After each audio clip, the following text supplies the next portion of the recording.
Alright, ladies and gentlemen, welcome back. Hope you guys are having a really good Sunday.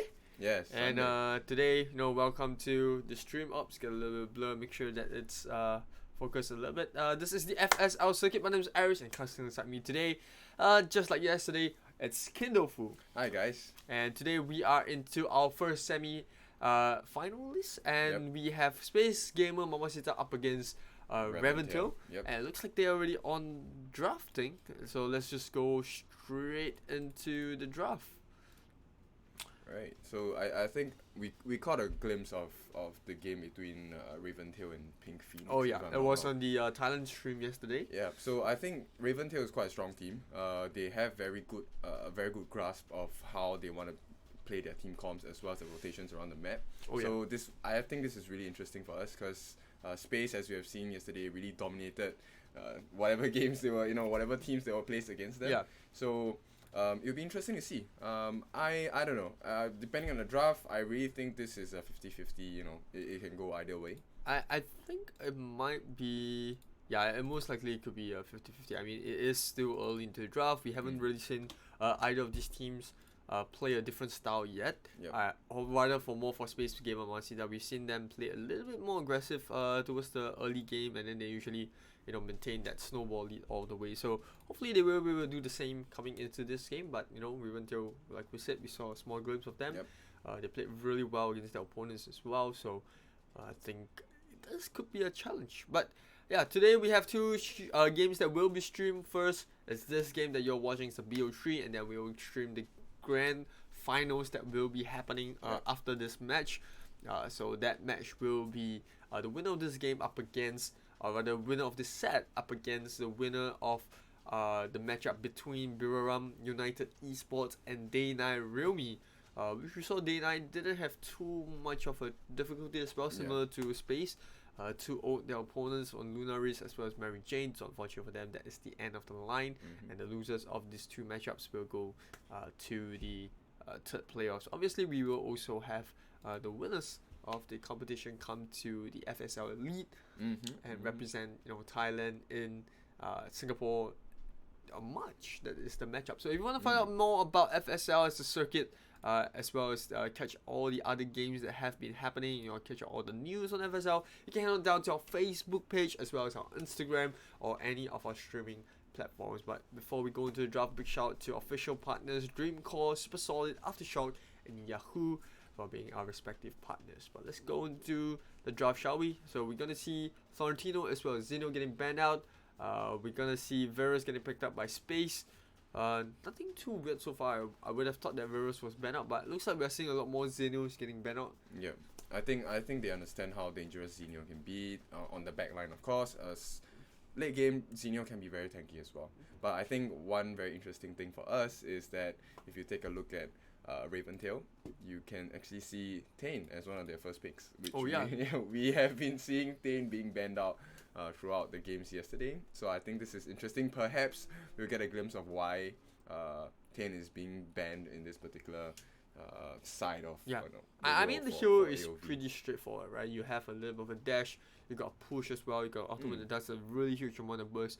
So I guess you can say that it's not a mystery as to how Tane really works. It really comes down to how a team want to utilize a Tane, be it offensively or defensively. And at the same time, he's a really flexible pick because not flexible pick, but a really flexible tank because you have that disengage and engage for yourself.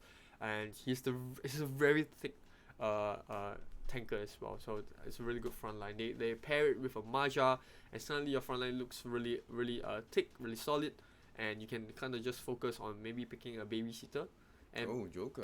Yeah, interesting. Yeah, because Tane's passive, I think, allows him to regenerate a huge chunk of health once he falls below a certain percentage. And I think that is probably a game changer for most teams in a team fight. So it'd be interesting to see. They are going for kind of a poke and burst kind of concept here. Joker, with the ultimate as well. Invincibility frames on his second skill. I mean, they banned out Diana, they banned out the Trixig as well, so they're banning a lot of these heroes that have the capability to have very aggressive engagement. And I thought they would have banned out the Zil, but looks like they're going to ban out the Darcy. doesn't really matter because they have another one, Volkov getting banned out as well. Mm. So a lot of warriors getting banned out on the side of a Space Gamer Mamacita, whereas the side of Raventail. Raventail, they looks like they really want to focus a little bit more on picking up heroes that suit their comp per se. And I think Darcy is just a general banner. Like it doesn't really counter anything, but Darcy is just a hero that has a lot of high burst pick as well. You know, you can go mid, you can kind of go in the jungle, where as of now you don't know where they might go towards because you have Varus, you have Hayate, which is your marksman. So it's kind of the mid and jungle that is a flex pick. So I think they want to ban out Darcy because it can go either way. Yeah, I think this will be interesting lineup for Space as well. As you have seen, Space they have the potential and ability to kind of structure their team fights in a way that they get free pokes out of every exchange, right? Yeah. So it'll be interesting to see whether Raventail can do any different, make any difference today compared to the teams that they were playing Illinois got against. banned out. Yep. So Elendor is going to be banned out as well as along with the Zeal for Raventail. So this is interesting. I think the mobility wise on both teams still pretty good. You have Hayate and Varus who can just enter and jump into a fight, exit as well as and when they please. Of course, on the side of Raventail, you have Tane who can actually disengage or engage in a fight pretty easily with the dash as well. Joker and Maja, needless to say, even more mobile. Maja with the ultimate, able to dodge a lot of skills. Joker, the physical invincibility frames, right, for the second skill, as well as his ultimate to kind of jump in and out in specified directions. So pretty I interesting. think the so far. Rocket has a high amount of burst as well. So I think that is the damage component for side of Raventail. The only thing I don't really like right now is that they have really late game draft because of the Joker. Yes, you have the Maja that does help the early game, but picking up an Ignis will help because they need a little bit of an AoE control to couple up with the Maja's skills as well as Tane that when he goes in. So that's a little bit of a frontline protection. I think the only hero they really need left is a jungler that can help them accelerate that phase where the Joker is farming. So just to help to fill up the gap. And I think a jungler that can do magic damage would be really good for the side of Raventail since they already picked up an Ignis. The side of Space Gamer Mamacita, it looks like they are considering the Lindus. They need someone that can now jump onto the Joker. They don't have someone that can do just that. They have a Lindus that's really good as well, but they still need someone that can jump onto the backline. I think Hayate, it's just a frontline target, and Omen, a good lockdown character. but able to get it done. Yeah, but I think the question is asked to not answer. Like, who's going to be able to jump the Joker? Maybe they don't want to jump the Joker. Maybe they just want to take down the Tane and Maja immediately, and then They start the could backline. potentially do an exchange of ultimates between Omen and Maja. Oh yeah, they could. At the same time, of course, I think it would be better to catch the Ignis. Ignis is a very mobile character. Once the first skill hits, actually, you do have increased movement speed as well as a shield.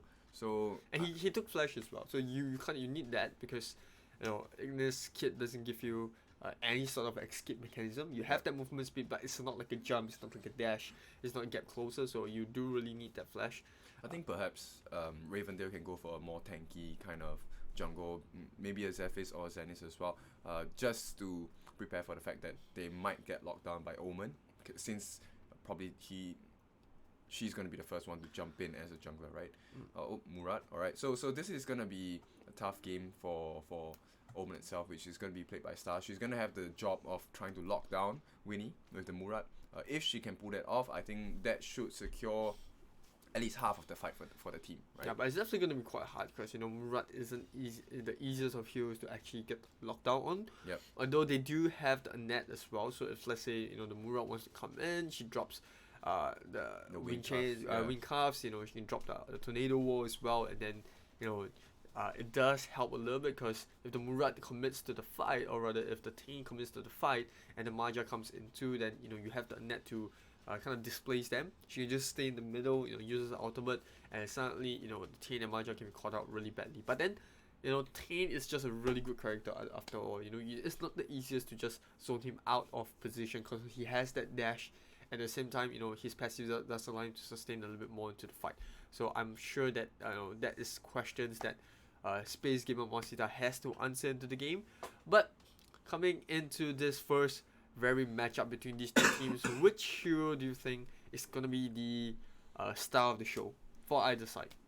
I mean, taking a look at what Raventail have, I think Murad is a given win condition, right? Oh, yeah. But the thing is, I think the person more responsible for this will probably be Tane or Ignis, because they will be the two main people who will be able to lock the rest of SGM down.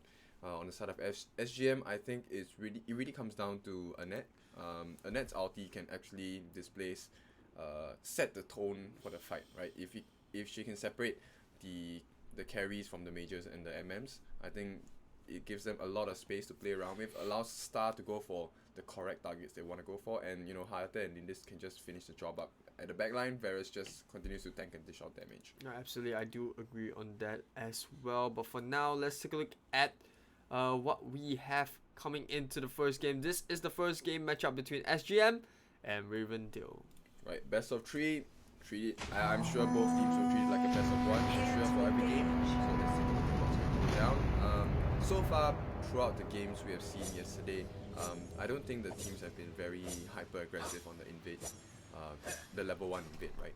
So I think only who's that team, the other team that we actually have on stream. I think it was Lunaris or no, not Sulimo, Lunaris. Etherpod. I think it could be.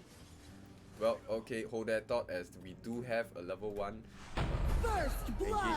invade here, and Winnie is gonna be the victim of this first movement by Space. Yeah. So SGM, I think, doing a really good job. So this slows Winnie's farm down, and Winnie, of course, being the jungler of the team, is gonna suffer a lot here. Yeah, just when you say Space, I know a little bit of an invade there, but they do get the first blood. Not only that, they are clearing the mid lane as well. As Day9 Realme and Space both have very similar characteristics. They both go that level 1 invade. Although Space definitely more aggressive now, they want to get even more jungle, but look at the difference. Wow. Level 3 compared to level 1. Winnie trying to get the heck out of there. The Annette comes in, tries to support onto the rest as well. She's doing a really good job at managing this fight. It's a 4v3 at this point in time, and you got the Hayate trying to join the fray as well. I don't think they will find any future. They just want to secure the Siege Golem, get the level advantage, and this is really bad because S9 is already 4. yeah, she's level 4, and then if you look at the Murad, she's level 2, and she hasn't even got a single buff on her. That's right. This is a nightmare start on the side of Raventail itself. I hope they can try and figure something out to get it back here. Chalian, of course, going to get the Sentinel for free. Spirit Sentinel on the other hand also S9. Lindis getting pretty fat already. Level 5. I think she's the highest in the game right now. Yeah, it's a scary looking Lindis. So it is a 2 or at least 3 level advantage across the board for most of the people from Raventail, right? In comparison for Space our Mamasi. SGM. So S9, I think, oh wow, Star is just going to be hyper aggressive here because the rest of the team is here. Soak up the damage, this is it. So Nox going to be the next one to fall. I mean, like you said, this is not the dream start they were hoping for, but I'm sure they can try and figure a way out to get back. Oh yeah, and obviously the Mahjong wasn't level 4 yet, so there wasn't really much escape that she could have done. She's just going to hold top. But interesting lane composition coming in from the other team. Like you put a Murad in the jungle that is given a Joker might be in a little bit of trouble, has to make sure that nothing is going on the bot lane, while Tane's going to go top side to help relieve a little bit of pressure off the Mahjong. But I would have kind of expected Ignis, or rather the Ignis, to be top, or rather mid, and it is the case. But because of so much rotation in the early game, reacting to Space Gamer Monsters route around their own jungle, it's kind of displays all over the map. Yeah, the re-invade again, but I think this time Raventail is slightly more equipped to deal with this situation here. Kurazao, of course, you can see she's a very aggressive player and she's doing very well, creating a lot of space. You can see all of the players on the side of SGM are actually around the map in the middle. And Kurazao just starting out the position for the team here, giving space for Hati to kind of get the advantage over Joker in the bot lane as well. Yeah, he's just going for his second Sentinel, but looks like they're going to be dropping it. They just want to focus on the tower. They have one more range trip, and that comes in to join.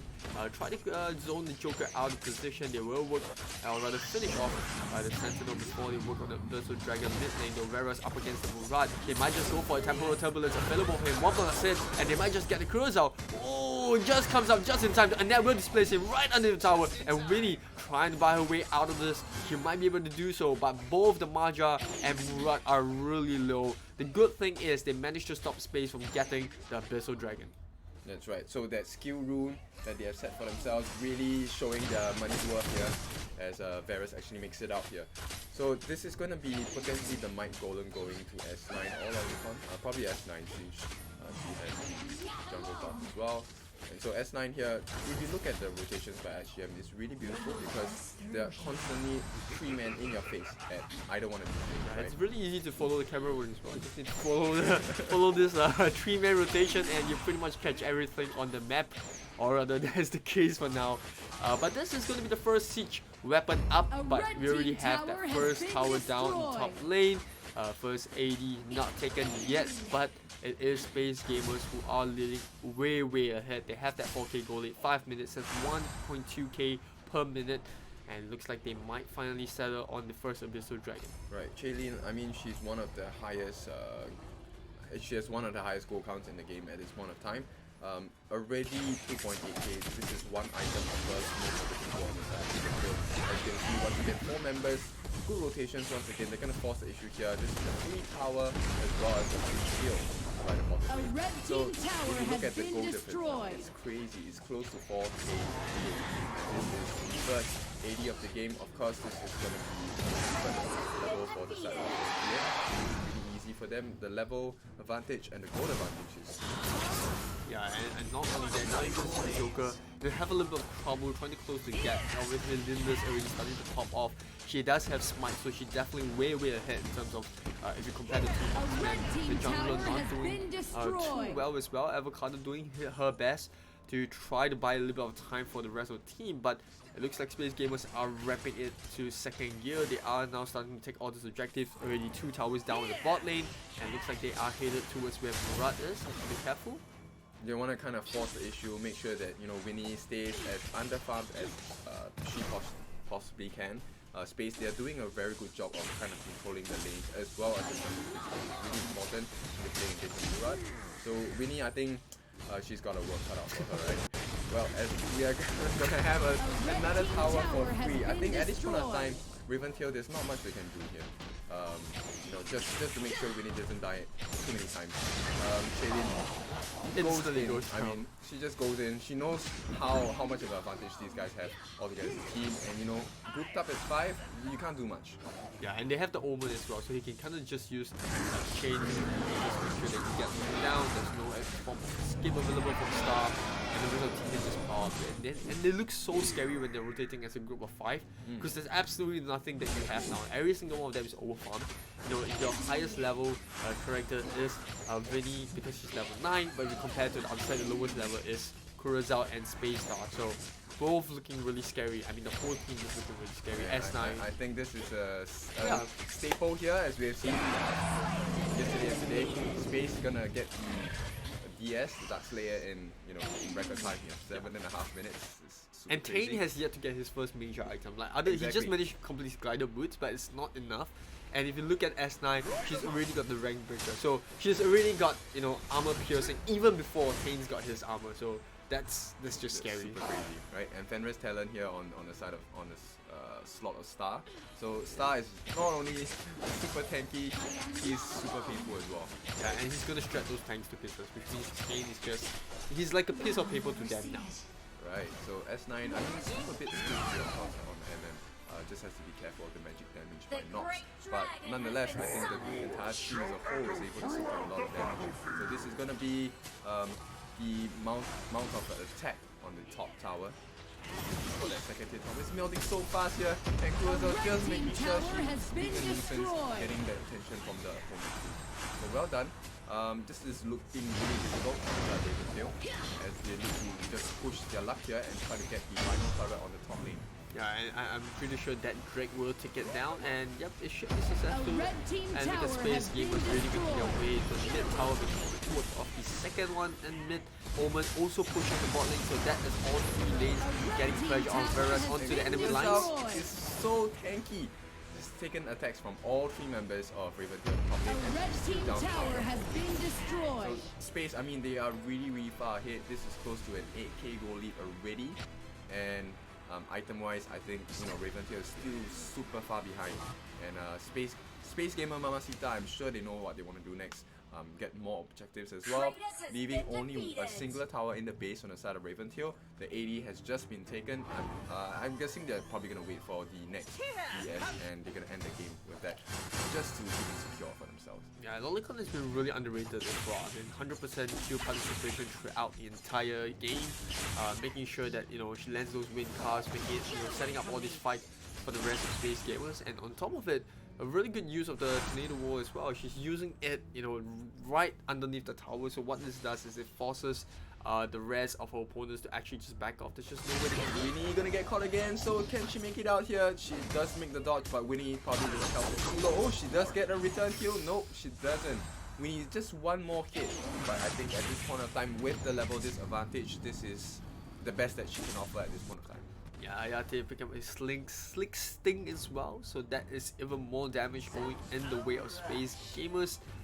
And we might have a little bit of trouble for Rivendell because the middle lane is now coming in. It's the only lane left that has that tier 3 tower, but at the same time, Lord coming not Lord.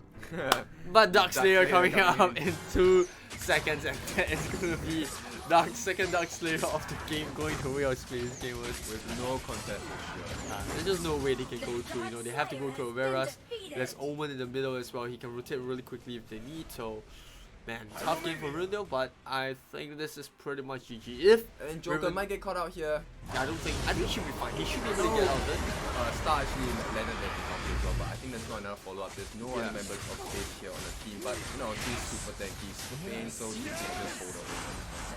And they're going to come in to support the team as well. And that's going to be Drake down the middle. Should be GG, like I said. The only way they can win is if Space becomes this thing, and I just don't see that happening.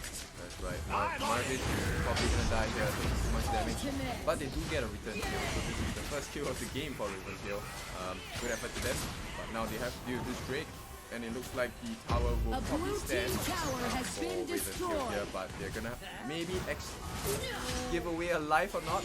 Nox has to be really careful. He is so low on health, not sure if her ultimate is up at this point of time. Yeah, Mura was actually still pushing down on the top lane. Really bounty move here. Does manage to get blue bar, so she might not make it out though. Yeah, she's definitely good. I mean, good job because that kind of relieved the pressure down a bit. It kind of drew the rest of Space Gamers down to top lane. So she did manage to get top tower, which is always for starters a really good comeback, or the start of a comeback. At least they can try their best. For now, still really far ahead in terms of farm. We are looking at a 9k goal lead. I think Winnie has already kind of hit her timing. So this is, at this point of time, this is where you need to watch out. Right? Yeah. And she does have the ability to clear 3 members of SGM straight away. But this is just going to be looking to take SGM here. Oh, falling too low, but the rest of the team gets caught here. A nice combo and finished out by Star as well as the Hayate. Of course, this is, I think, in exchange for her life, leaving just the Joker. Yeah, I think the Hayate burst was just a little bit too much. Shogun's getting thrown out. There's just no way. The throwing stars were just too much for the side of Rivendell to deal with. It's a 4-man wipe up, and yeah, as powerful as Minion is, I mean, there's only so much you can do. Temporal Turbulence is just, it has high burst, but it doesn't really help in that case. With that being said, it's gonna be game 1 going ahead of Space Gamers Mamacita. Can't say I'm too surprised. But it's the surprising part is how dominant they were in the entire game. I think it all stemmed down to the first invasion, right? So we were kind of baited, I guess, even us baited that they weren't gonna do a level 1 invade, but it happened. So Kurosawa, a very aggressive move, I think, along with Lolicon. So the two of them actually managed to steal quite a lot of buffs from Winnie at level 1, which gave them like a 3 level advantage at the start. And that's 4 level. She was level 5 when Winnie was still at level. Oh, okay, that's a 3 level advantage. Yep. So that is a super huge advantage, or at least deficit if you want to take a look from Raventail's point of view, and that really killed the game off for them because it was really hard to come back from that, right? Yeah, but that was just game 1. Really fast game coming in from Space Space Gamer Mamacita. That's a really interesting name to begin with. But that is pretty much it.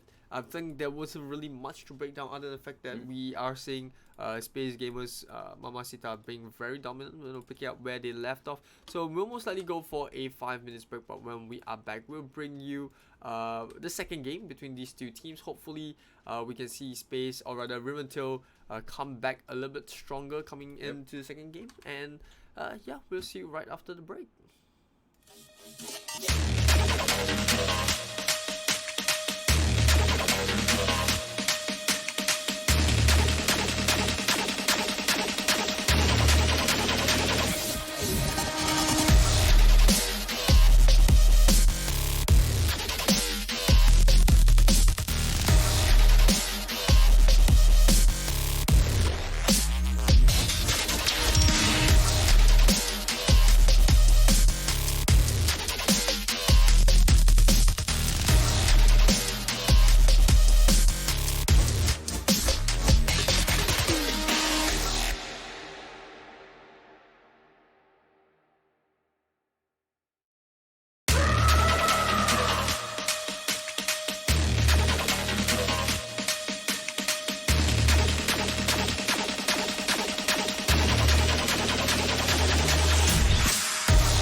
Alright, and we are back for the second game. Really quick break, but it looks like they will be swapping sides. Riventail going to be playing on the blue side, and Space Gamer Mamacita are going to be having that second draft, which I think majority of the games that we've seen Space play, they have been on the Red team's turn to have. ban. But I think it's less of an issue for them, right?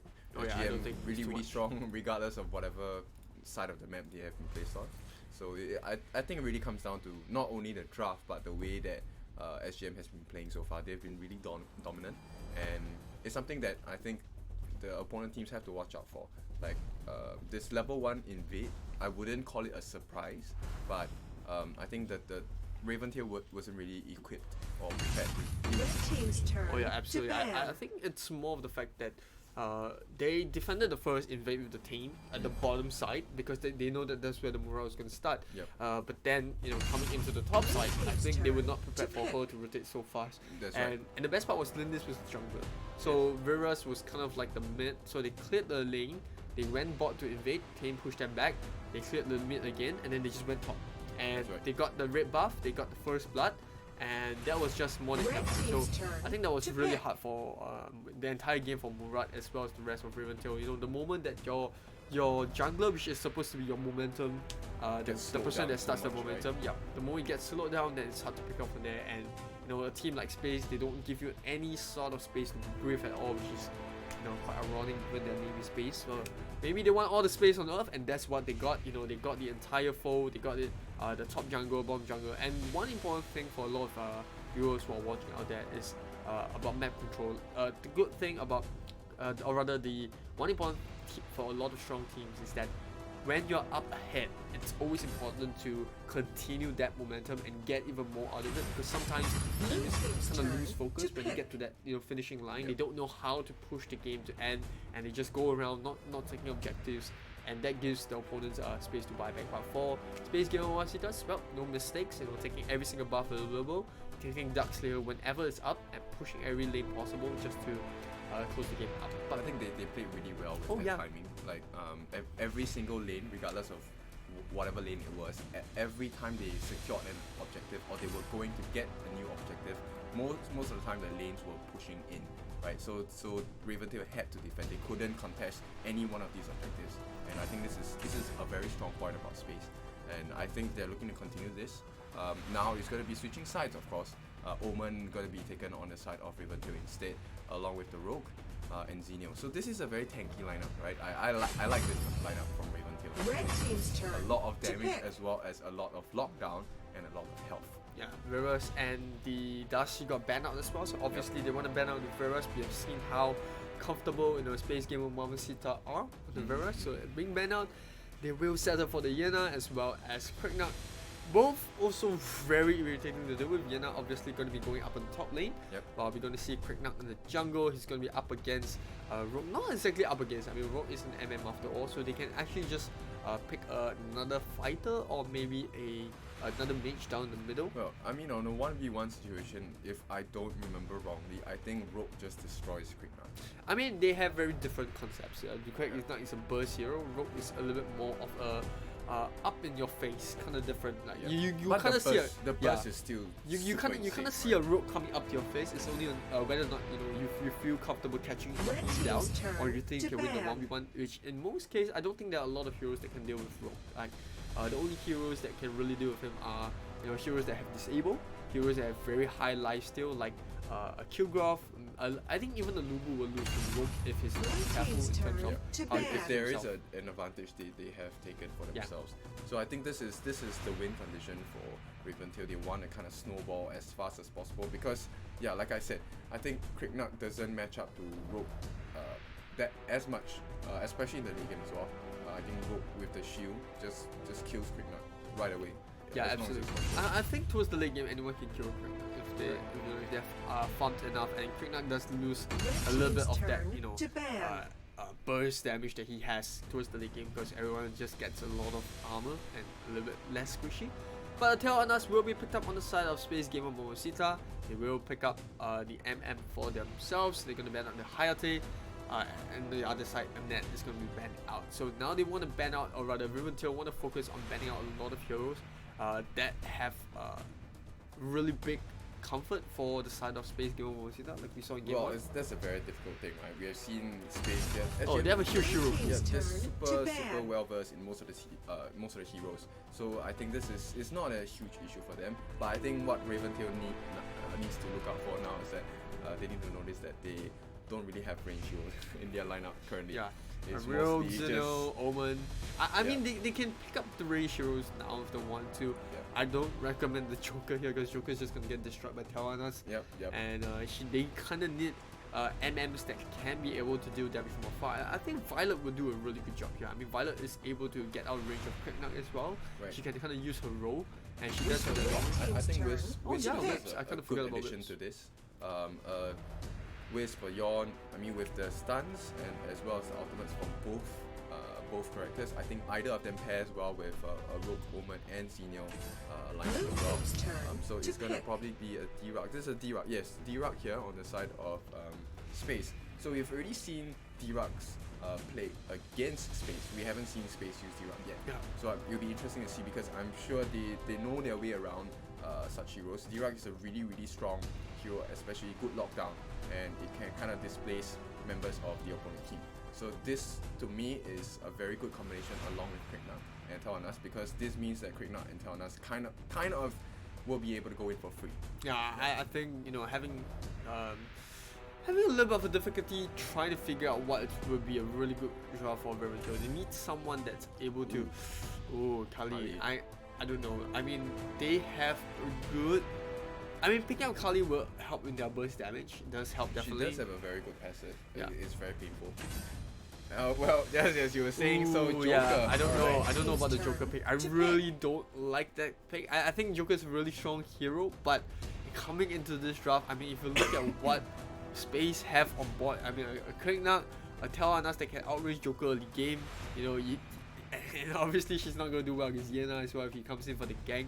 So, I don't know, maybe it's a comfort pick for Raventail, it might be a one trick, but I doubt so. I think they just feel that Joker is the right situation. I think the thing here is that they might get confused during the team fights because Quicknut has the ability to just jump past most of the lineups, right? Even though Omen has the ultimate lockdown, Quicknut, it's hard to have a less than 0.5 second reaction time to kind of catch him before she does the jump in, right? Absolutely. And now they have a Zip.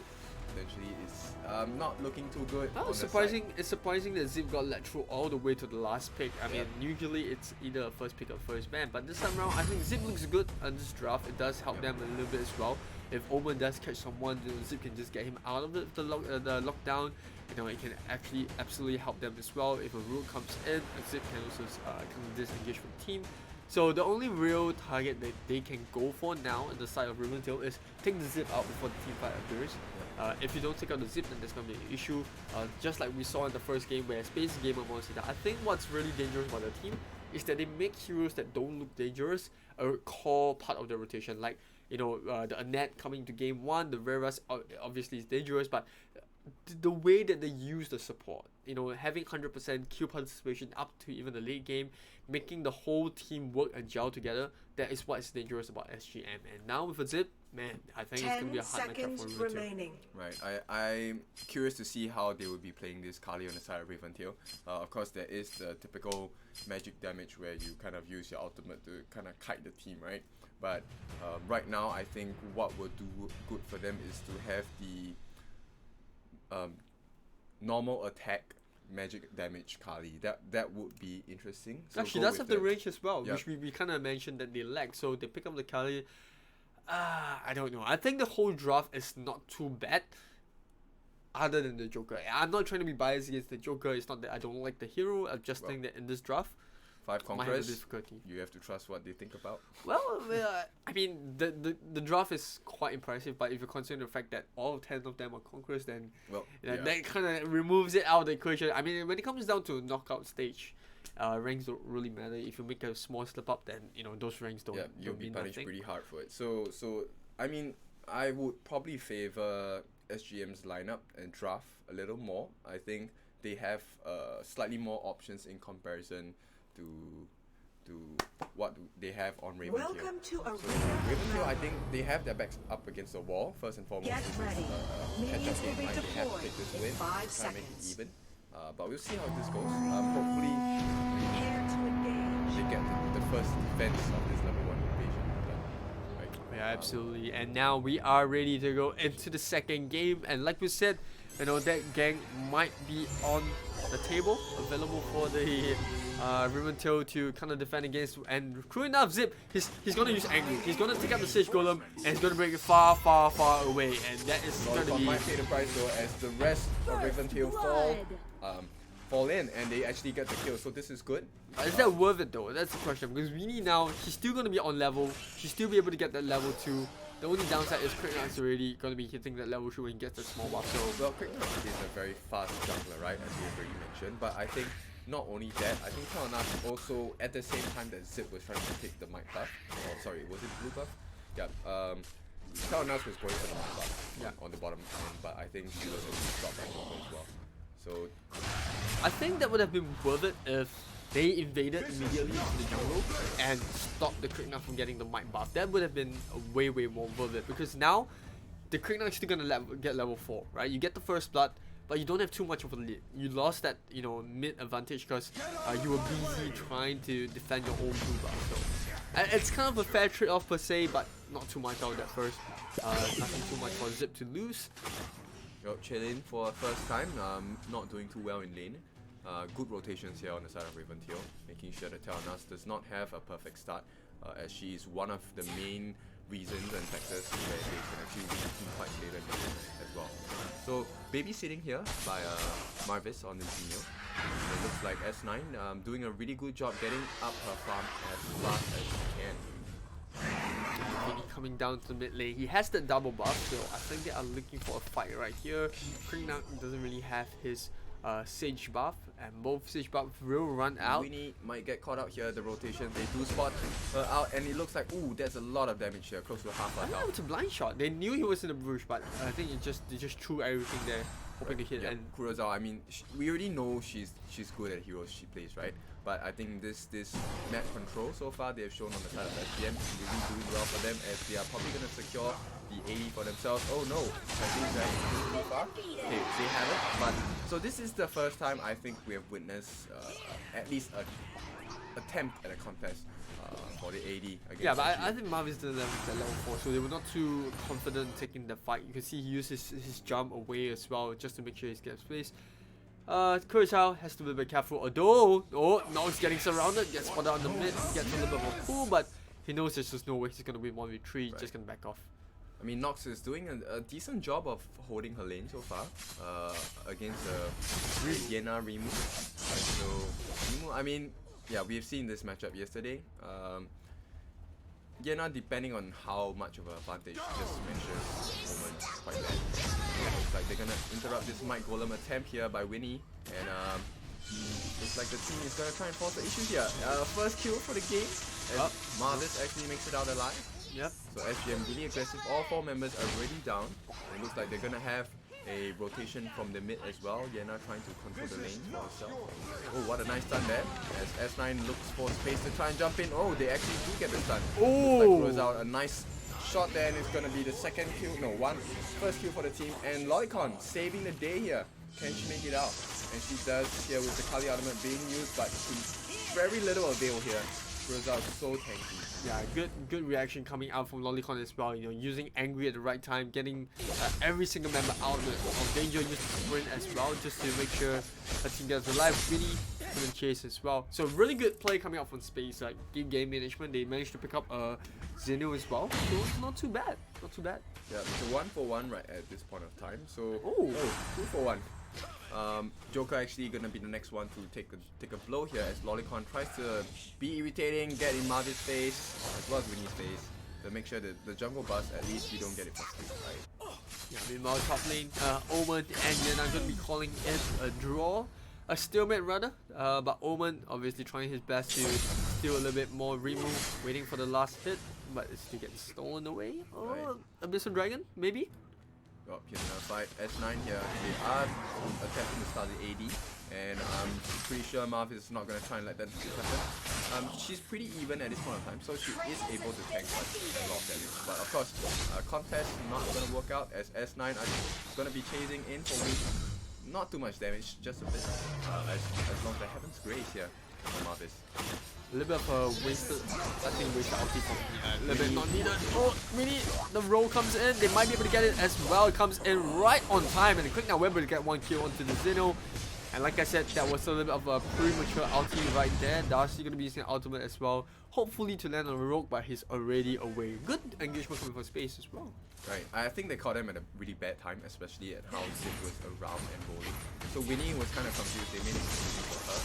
And it's like Loricon's gonna save S9 from Kali ultimate. They make it out safely, for sure.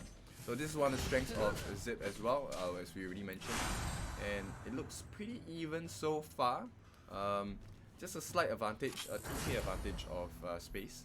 And SGM here, Lolicon getting shot at, but you know, doesn't really feel the pinch yet. Yeah, he uses sprint as well, so that's gonna be no sprint for 60 seconds, although I don't think that's gonna be too much of a loss. It stunned him up even before he can use the rocket, so that's really good. Right, and in the middle, D-Rock seems to be doing not bad. So Kurosawa holding her own team as they tower get has the been first destroyed. tower on the side of SGM here. Lolicon gonna roll out. Really sick move there. Get the objective, get out safely, and here they probably gonna secure the Sentinel for themselves. While the last hit being missed out by River's here. Now they can still make their way down to mid lane, although they have the Kalu. He's gotta focus on clearing up the lane. Zeno once again being, and I mean, it's not as dominant as the first game, but they are still up ahead by 3k. You know, they got the 2 Abyssal Dragons. They've got a little bit of a lane pressure. Telana's now popping off as well. They're gonna take the mid tower on. Blue team tower has been destroyed. And this is where I kinda question this. The Joker's not up and running. He's not available for team fights, and he's so far behind in terms of farm as compared to Telana's. Ramp breaker for her now at this point of time. So Yeah, 1.4k still okay. behind. Yep. decent damage output, I will guess, but not enough for sure, as the level advantage is definitely in SGM's favor here. This is 7.5 minutes. Are we going to look at another DS straight away?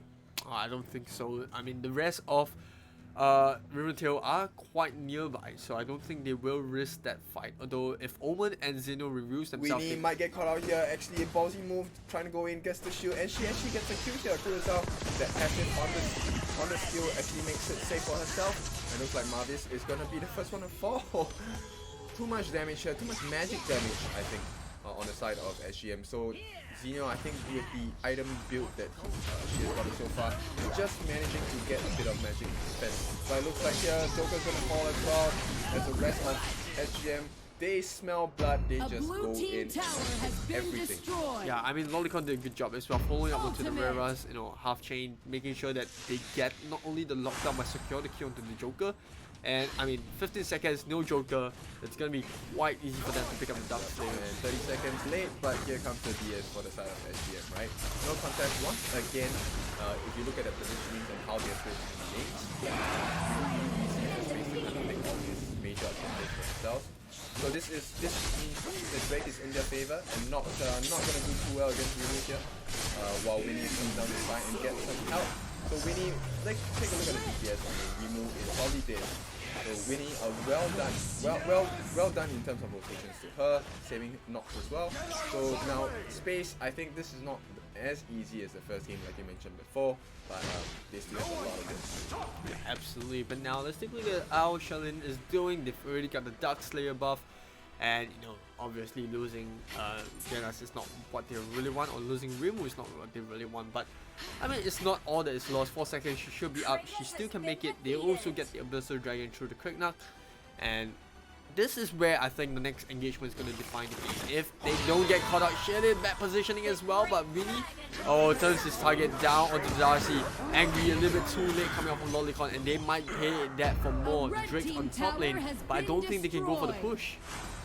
Well, I still think it's a win in the book, right? You get a kill, you get one free tower at the top lane, and you get rotations. Oh yeah, around it's the a map. push. Xenio actually, Marvis actually gets a free lane for herself, pushing in the bot lane. So if you take a look at the rotation by Rimu has to run all the way down, which means that this is going to be a difficult take. Oh wow, Avocado actually loses half her health here. Winnie is going to die next. So Nox and Marvis comes in with the heal. This looks like a pretty bad fight for SGM actually. So Lolicon is going to actually fall. Killing the next one to fall as well. They're going to just ignore the Drake for now because they know that is a bigger objective. Nox, can she get the hook in? Probably not going to get a pull in here. Kurosawa right in the face of Nox, but Nox is unfazed by this. It's okay. Really tanky character. So even if they lose like a couple of members down there, they make the re-rotation, they go up the top, they pressure with the zip, and suddenly they get 2 really good kills. They get the rogue off before Heaven Grace can land on him, Right. and they get a bomb tower as well. So I think Space just did a really good job. They get the boomstick down on Kurosawa as well. That's even more burst damage. But at this point of time, I gotta say, Riventail doing a lot better than game 1. That's right. I mean, there is a potential for comeback because we have already seen how strong Winnie is.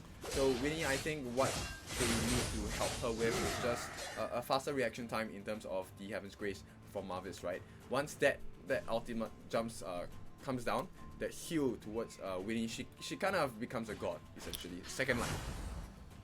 Space Gamer Mamacita slowing it down a little bit, regrouping. They have been giving away a couple of kills in the past few engagements, and now they want to focus on the Abyssal Dragon. Not the enriched one yet, so it isn't too bad, even if Riventail don't contest for it.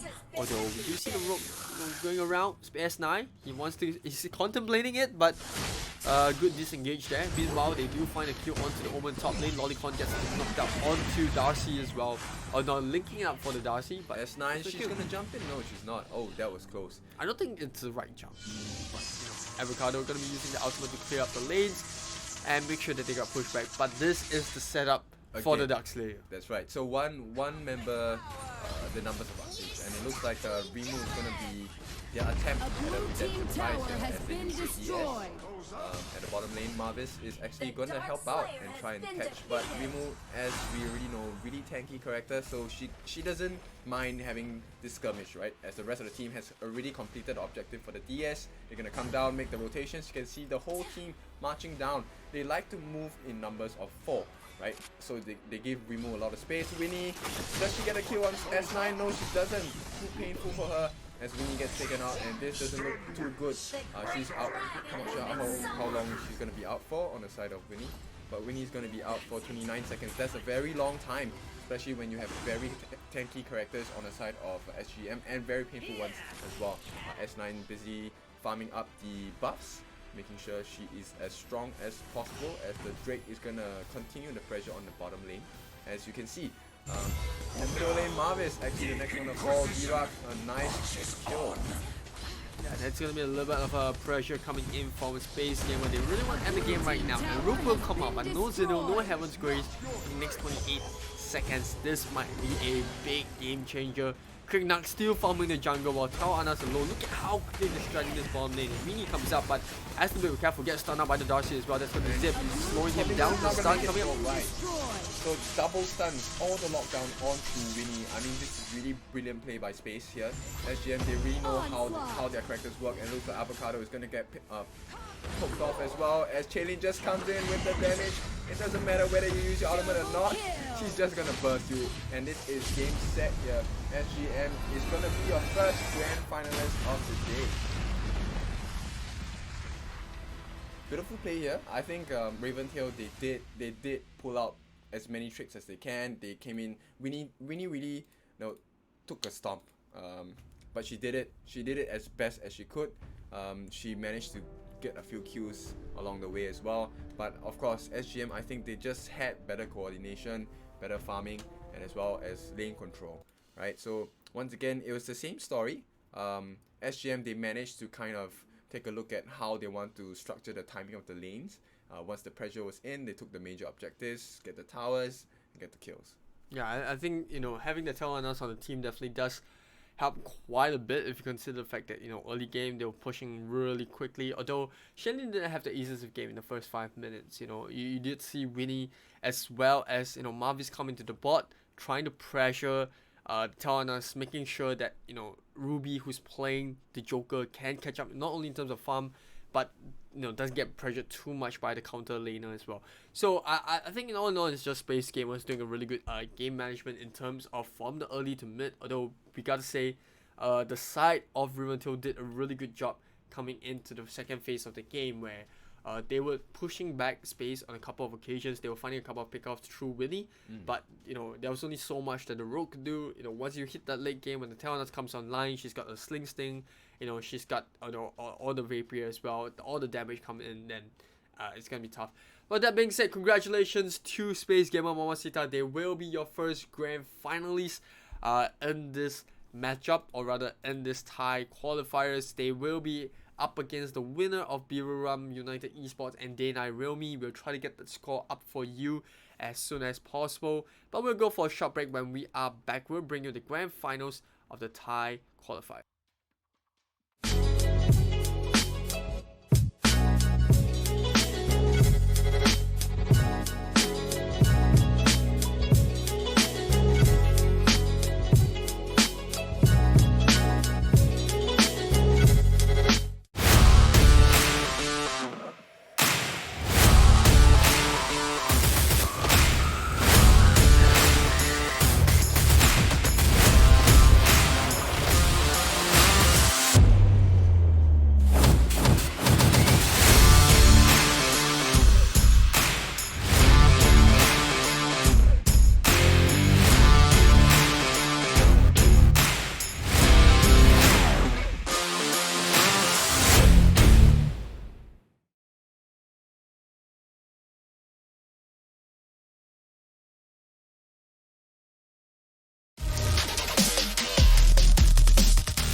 Alright, ladies and gentlemen, welcome back to the FSL circuit. My name is Aris, and alongside me, I have Kindofu. We are currently into game 1 of the grand finals of the Thailand Qualifiers. It is going to be a BO5 between Space Gamer Mamacita and Day 9 Realm. I think they are already into the draft, so let's just dive right into it.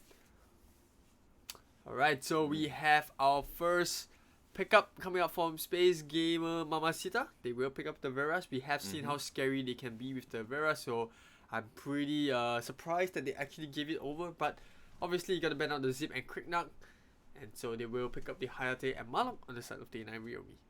Well, Malok, a very, very good pick as well. I mean, we've seen how effective they use Malok to be. You know, 3-man storms, 4-man storms even. Yeah, and the cleave as well, the pure damage. That's right. So we had this earlier skirmish between one of the earlier games, right, where I think Nongming just cleave the crap out of the team on a level 1 basis. Yeah, I think it was a game against Mary Jane as well. Yeah, so they instantly pushed everyone back and got a few juggle buffs from there. So I like the way they play with the Malok. I think the way that they really use the Malok is not that they make it a core hero, but they just use it as kind of similar to how Zip played for the side of Space Gamer Mamacita. She's always constantly just trying to harass a little bit, use cleave, apply a bit of pressure, back off, don't be too greedy, and all those damage will start to add up before the team fights. Well, really interesting because I think our MVPs for the day for both teams, right? So we had S9, I think that was one of the main stars for Space. Oh yeah, for the SGM. jungler, absolutely. But I think one thing we have to note is also Bong Bong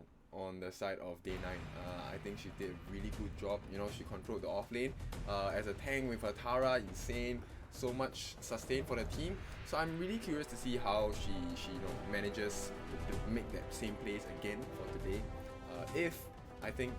If they allow Bong Bong to really shine in what she achieved yesterday, I think this is probably first game towards Day 9. Yep, absolutely. And now let's take a look at what we have coming into the second phase of the draft. Day 9 is going to be picking up the Rook, and yeah, I think they look really comfortable with the Rook. In fact, both teams look really comfortable on the Rook. Although I don't think I've seen Space Gamers play too much of Rook. I think they focus a lot more on either the Tel'Annas, either that or they pick the Hayate, but we haven't seen the Hayate getting picked up on their side for quite some time already. So I think they will focus back onto the Tel'Annas. But they pick up Azil, which is nice. So Azil, pretty much the same thing as Cricknut, although one's physical, one's more focused heavily on the Sage buff. And we also have an Alice getting picked up, so that's going to be replacing the Annette. So I don't think they will be picking an Annette anymore since they have a Alice. Alice, Azil, they want to focus a little more on magical damage. I think they need a full-blown tank. While Varus is quite tanky as a champion, I think they do need a full-on tank. Perhaps, I don't know, Baldum seems to work for them so far. Yeah, I think they can pick Ignis as well. I think Ignis. So you can have the Varus go top. Maybe Ignis and mid, and Alice probably gonna be babysitting the Ignis, and maybe a tank, so. The MM down bot lane. Yeah, MM wise, I think they probably will go back with the comfort pick of Tel'Annas. If not, I think Violet seems viable. I think they need a lot of damage to kind of tear down the lineup of Malok as well. Day 9, right? So Malok and Rogue, they're both really Blue tanky team's characters. turn to ban. Yeah, I think they need someone not only to sustain. I mean, Varus definitely has a little bit of sustain. They got to burst damage. But Day 9's draft looking really good. They banned out the Yawn. They also banned out the Cricknut as well, which is the first phase ban. I think the Cricknut ban out is really important because it kind of takes away that comfort pick that Space Gamer Mamacita are on. So they banned out Florentino. They do get banned out as well. Perhaps they can take a look at Brunhilda. Brunhilda, Brunhilda's up yes, as well. is really, really powerful, and she is not as squishy as most of the other MMs in the game. Wow. Blue team's turn Okay. to It's the pick. pick as well. So they want to have someone in top lane deal with the Varus. That's a pretty good draft, I would say. I wouldn't say it's too surprising. Yeah, I'm leaning more towards Day 9's draft at this point of time. They are more meaty, they're more tanky, but at the same time they don't sacrifice the DPS option of the team, right? Yeah. Rogue and Kilgroth both high damage output, as well as Hayate and Malok as well. But we'll see who is their last pick. As it looks like Space is probably going back into the comfort pick of Tawanas. They kind of need someone to stand the front line. Yeah, right now. they need more sustain. I think this lineup is too squishy. It's very easily eaten up by the side of Day 9. Oh, okay, all right. So Kurazao is probably taking a look at Tara. I think that's a decent pick. Or Omen. I think both works. I think both is fine. Picking up the Omen, I don't really like it, but they do have that lockdown onto the Rogue, so that would explain why they pick up the Omen. To pick. And they pick up a Violet as well, so I think Right, the Violet so makes a lot Violet, more yes. sense. The Tawanas is not too bad against the Hayate, but I think Violet definitely can keep the range a little bit further away. Does have the burst damage as well. If you want to sustain with a Tawanas, I think that's a bad idea against the Rogue as well as the Marlock. Although we have seen Space do really well with Rogues before. That's right. Remember the previous game, they did really well, so I don't think that's something they have to worry too much. But this time round with the element of the Qgraph as well as the Marlock, it might be a little bit different because Marlock, he has that dive element with Storm. Qgraph, he has a little bit of a dash. They don't have too much of a lockdown on Day 9, so I think the Violet should be pretty safe unless they pick someone with a lockdown. And that is fine as well, but still no lockdown available for Day 9, so the Violet should be pretty safe. Unless she's caught up in a bad position, then that could be really bad. Sephara, we haven't seen. I think Day 9 to me has a better draft because on the side of Space, I think they are on a timer. You have to try and rush your Violet as fast as possible, as along with your Zeo as well. And these two suffer very badly if you give them a bad early game, right? So as for the side of Day 9, I think Rook and Qgraph as well as Marlock and Sephara. I think they do pretty well, even with slow farm. Just the skills alone is enough to help them sustain in major team fights in the early levels. I think Rogue still needs quite a bit of farm as compared to and the rest of the junglers that don't need too much farm as well. I mean, if you compare to a Zil, you compare to a Quicknock, Rogue definitely 10 needs a lot of seconds farm. So it's remaining. still a little bit balanced, but you're right. I think the Violet is indeed on a timer, or rather SGM as a whole, a team is on a timer to get the Violet up and running. But if they bring it to the late game, I think SGM has a pretty decent draft because I think of they have the advantage. yeah, because they have the allies that can amplify the magical damage coming out from the Zil, which is always nice to have. They have an Omen, which is always tanky. He can kind of just deal with the Rogue. He can deal with the Hayate as well. So I don't think it's something that they have to worry too much. Maybe they only have to worry about the Qgraph because Qgraph is really tanky, a lot of sustain as well. They definitely need to buy a little bit of a anti-heal, right? So either the Tomb of Death or the COD, Curse of Death. Yeah, so either ones are fine, just to cut him down. But I'm guessing that the Tomb of Death should be bought by Zil. I think that's makes more Welcome sense to Arena if you look of at it. Valor. But yep, here we go. Game Get 1 ready. between Minions will be Space deployed Gamer in Mamacita 5 and Day seconds. 9 Realme. Yeah, I think the main issue Prepare to that engage. SGM has to kind of figure out is probably Sephara instead, because Sephara's range for her skills is insanely huge, right? So she can get the stunts in pretty easily. I think it should be fine. Maybe Nomi just wants to pick up the lane. Yeah, they just probably going to do that. Make sure that they can go for the invade safely. And yeah, they should be rotating into jungle. So we see similar gameplays coming up from both ends, but I don't think Zil will have too much problem. He already got his stage buff. Just gonna make sure that they secure this one as well. I don't think any of them would clash too early on. As the level 1, level 2 fight is gonna happen here. Marlock getting a few cuts in. I think both of them are they are pretty aware of the playstyle. If they have been watching yesterday's games, doing a little bit of homework, and if they had a couple of minutes break or half an hour break before this game, so they must have been watching those previous games to see what they can learn from their opponents. And I think the counter invades, it's pretty straightforward. But Omen and Qgraph top lane, verdict? I would go with Qgraph. Yeah, I'll go with Qgraph because while Omen has decent wave clear, I think the lifesteal factor from Bong Bong on the Qgraph is going to be a major factor in this 1v1 matchup, right? Yeah, of course, I mean, we don't talk about the rotations yet, but it seems, at this point of time, it seems like Star is proving me wrong. Yeah, it looks more think comfortable for her. I think might be a pretty much a draw as well, depending on the play style. Rizal here actually getting the cut in, and will she be able to get this first kill for her team? It looks like they want to push the issue here as Lolicon is going to be phasing up with the team. So all 4 members of Space in the jungle trying to make things work. This is going to be the fight for the Spirit Sentinel, but it's not going to go in the way of SGN as the continuing of the fight. S9 is here as well. Zeal trying to cut in the waves. Not a lot of damage out here. This doesn't look too good, but I think this is just a pretty basic skirmish. No deaths, just feeling each other out. Yeah, and the only thing that, you know, he and I really lost was the Spirit Sentinel. Not the most important of objectives, but, you know, it does give a little bit of a boost towards Space game on Mamacita. Kurosawa still being very aggressive in the opponent's jungle, although you don't want to get too close to a rope. Yep, you can see Lolicon just pushing in the enemy jungle. But not too much here. I think team fight wise, we do have an advantage for Day 9 because they do have the lifesteal factor, shield factor of course on Rook as well, being played by Tamo. Tamo is really strong jungler, as we have already seen yesterday, so it will be interesting. I'm really curious to see how these two teams will play out against each other.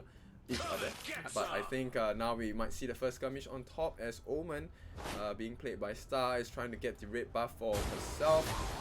Not going to be able to do so.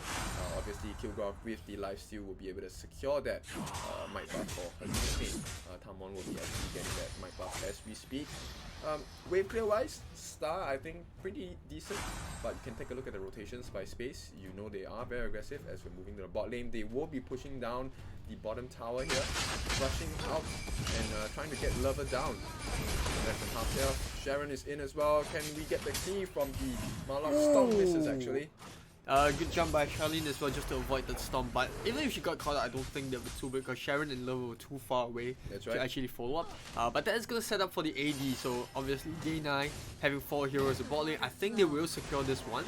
But it really comes down because Space 9, he looks like he wants to contest, but you know it's going to be secured by the Marlock. Meanwhile, top lane having a little bit of a skirmish. Oh, Bong Bong gonna be the first blood here as Star actually catches Bong Bong out with a sliver of health. So I think this is the first game that I think we've seen Space being unable to take the first objective.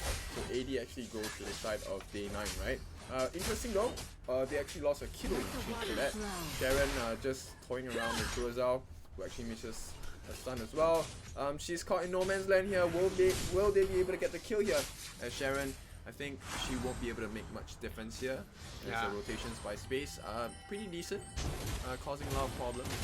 I think this is one of the most even games that we have seen so far from any of both sides. And even now, you know, 4 minutes 40 seconds in, both sides pretty neck to neck in terms of net worth. Don't really see too much from both sides. You can see Tamon here probably gonna catch Shailene out. This is not the place she wants to be here. Too tanky, she's gonna get killed. Tamon here 1-for-1 makes it even for the team. She has to get out soon as Bong Bong is gonna unleash her ultimate. No control for her, just gonna make sure she's gonna get some hits on the jungle creeps. I think this lane control by Day 9 seems to be superior in comparison to Space. So far they have made Space rotate pretty well. Bong Bong here, I don't think she's gonna be able to last against this fight. So S9 actually gets the kill here.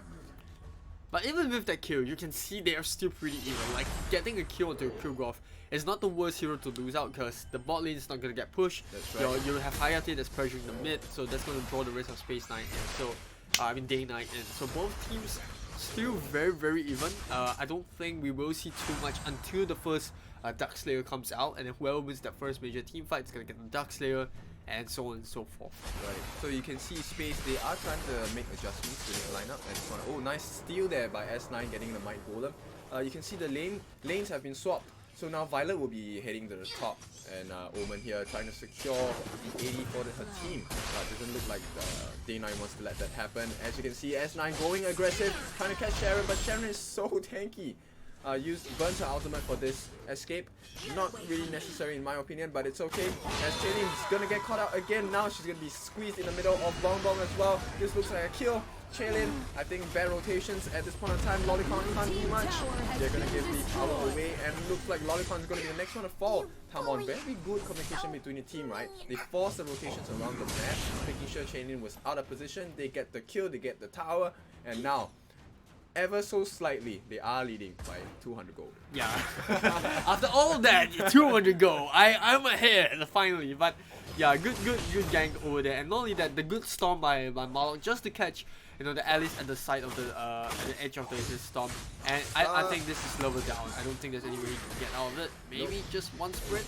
Yeah. So that's gonna be the a little bit of a dash coming from Space Star to secure the kill. So that lead is gonna get cooked down to 200. Not the biggest, but hey, at least it is still a lead. I mean, You can take it's a look pretty much at negligible. Space, right? So Space, I think they're moving towards to try and secure this objective for themselves. They are a little bit back. Looks like they're gonna try and get the kill here, but Tamon and Sharon, they are both so tanky. It's pretty hard to get this kill on them. But what this means for Space is now they kind of secure the area for themselves, potentially leaving option for the AD here. But Nongming is not going to let that happen. As you can see, rotations for Space. They just want to make sure they have enough information. They don't want to burn too many skills at this point of time. Bong Bong going to get caught out again. Left alone here. She's probably going to die. Star really showing up in this fight here.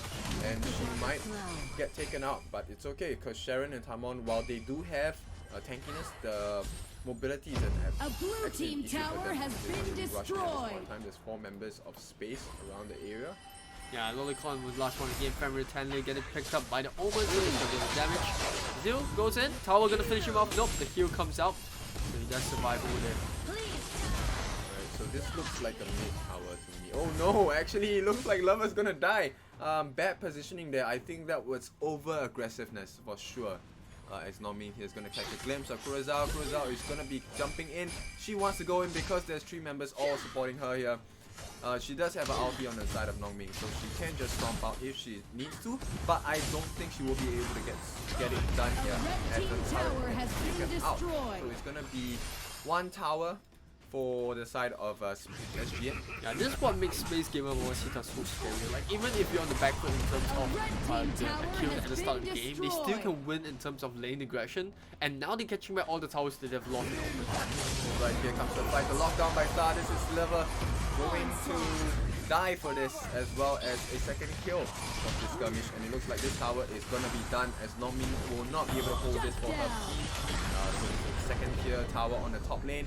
Nomi may be getting caught up. She still has access to the storm, but is she gonna use it? I don't think she's gonna pull it off. Oh, she gets it, but she's not tanky enough. Gets taken out here. Looks like someone wants to do the cleanup for her crew. Kurosawa probably gonna fall. Looking for the passive here. Hamon actually chases. She knows she can. Gets a return kill. But I think this is still Space Gamer's advantage at this point. Oh yeah, absolutely. I mean, you pick up 2 towers, you get 3 kills as well. You burn the storm, but you know, by the time he Nomi revives, she's gonna have a storm back. So not too much of a loss, but more importantly, the lane control on the top side, right? You get the top, you get a little bit of pressure, you can invade the red buff without having to worry too much about your lane getting pushed. And more importantly, they only lose an Omen in the bot lane while all of that was happening. So I think that's fine, it's not too bad. Or rather, Omen was of them with the top side, so it's not too bad. Yeah, it's okay. It's great. I mean, it seems while the goal chart at this point in time doesn't show much of a difference, but I think momentum is definitely in SGM's favor here.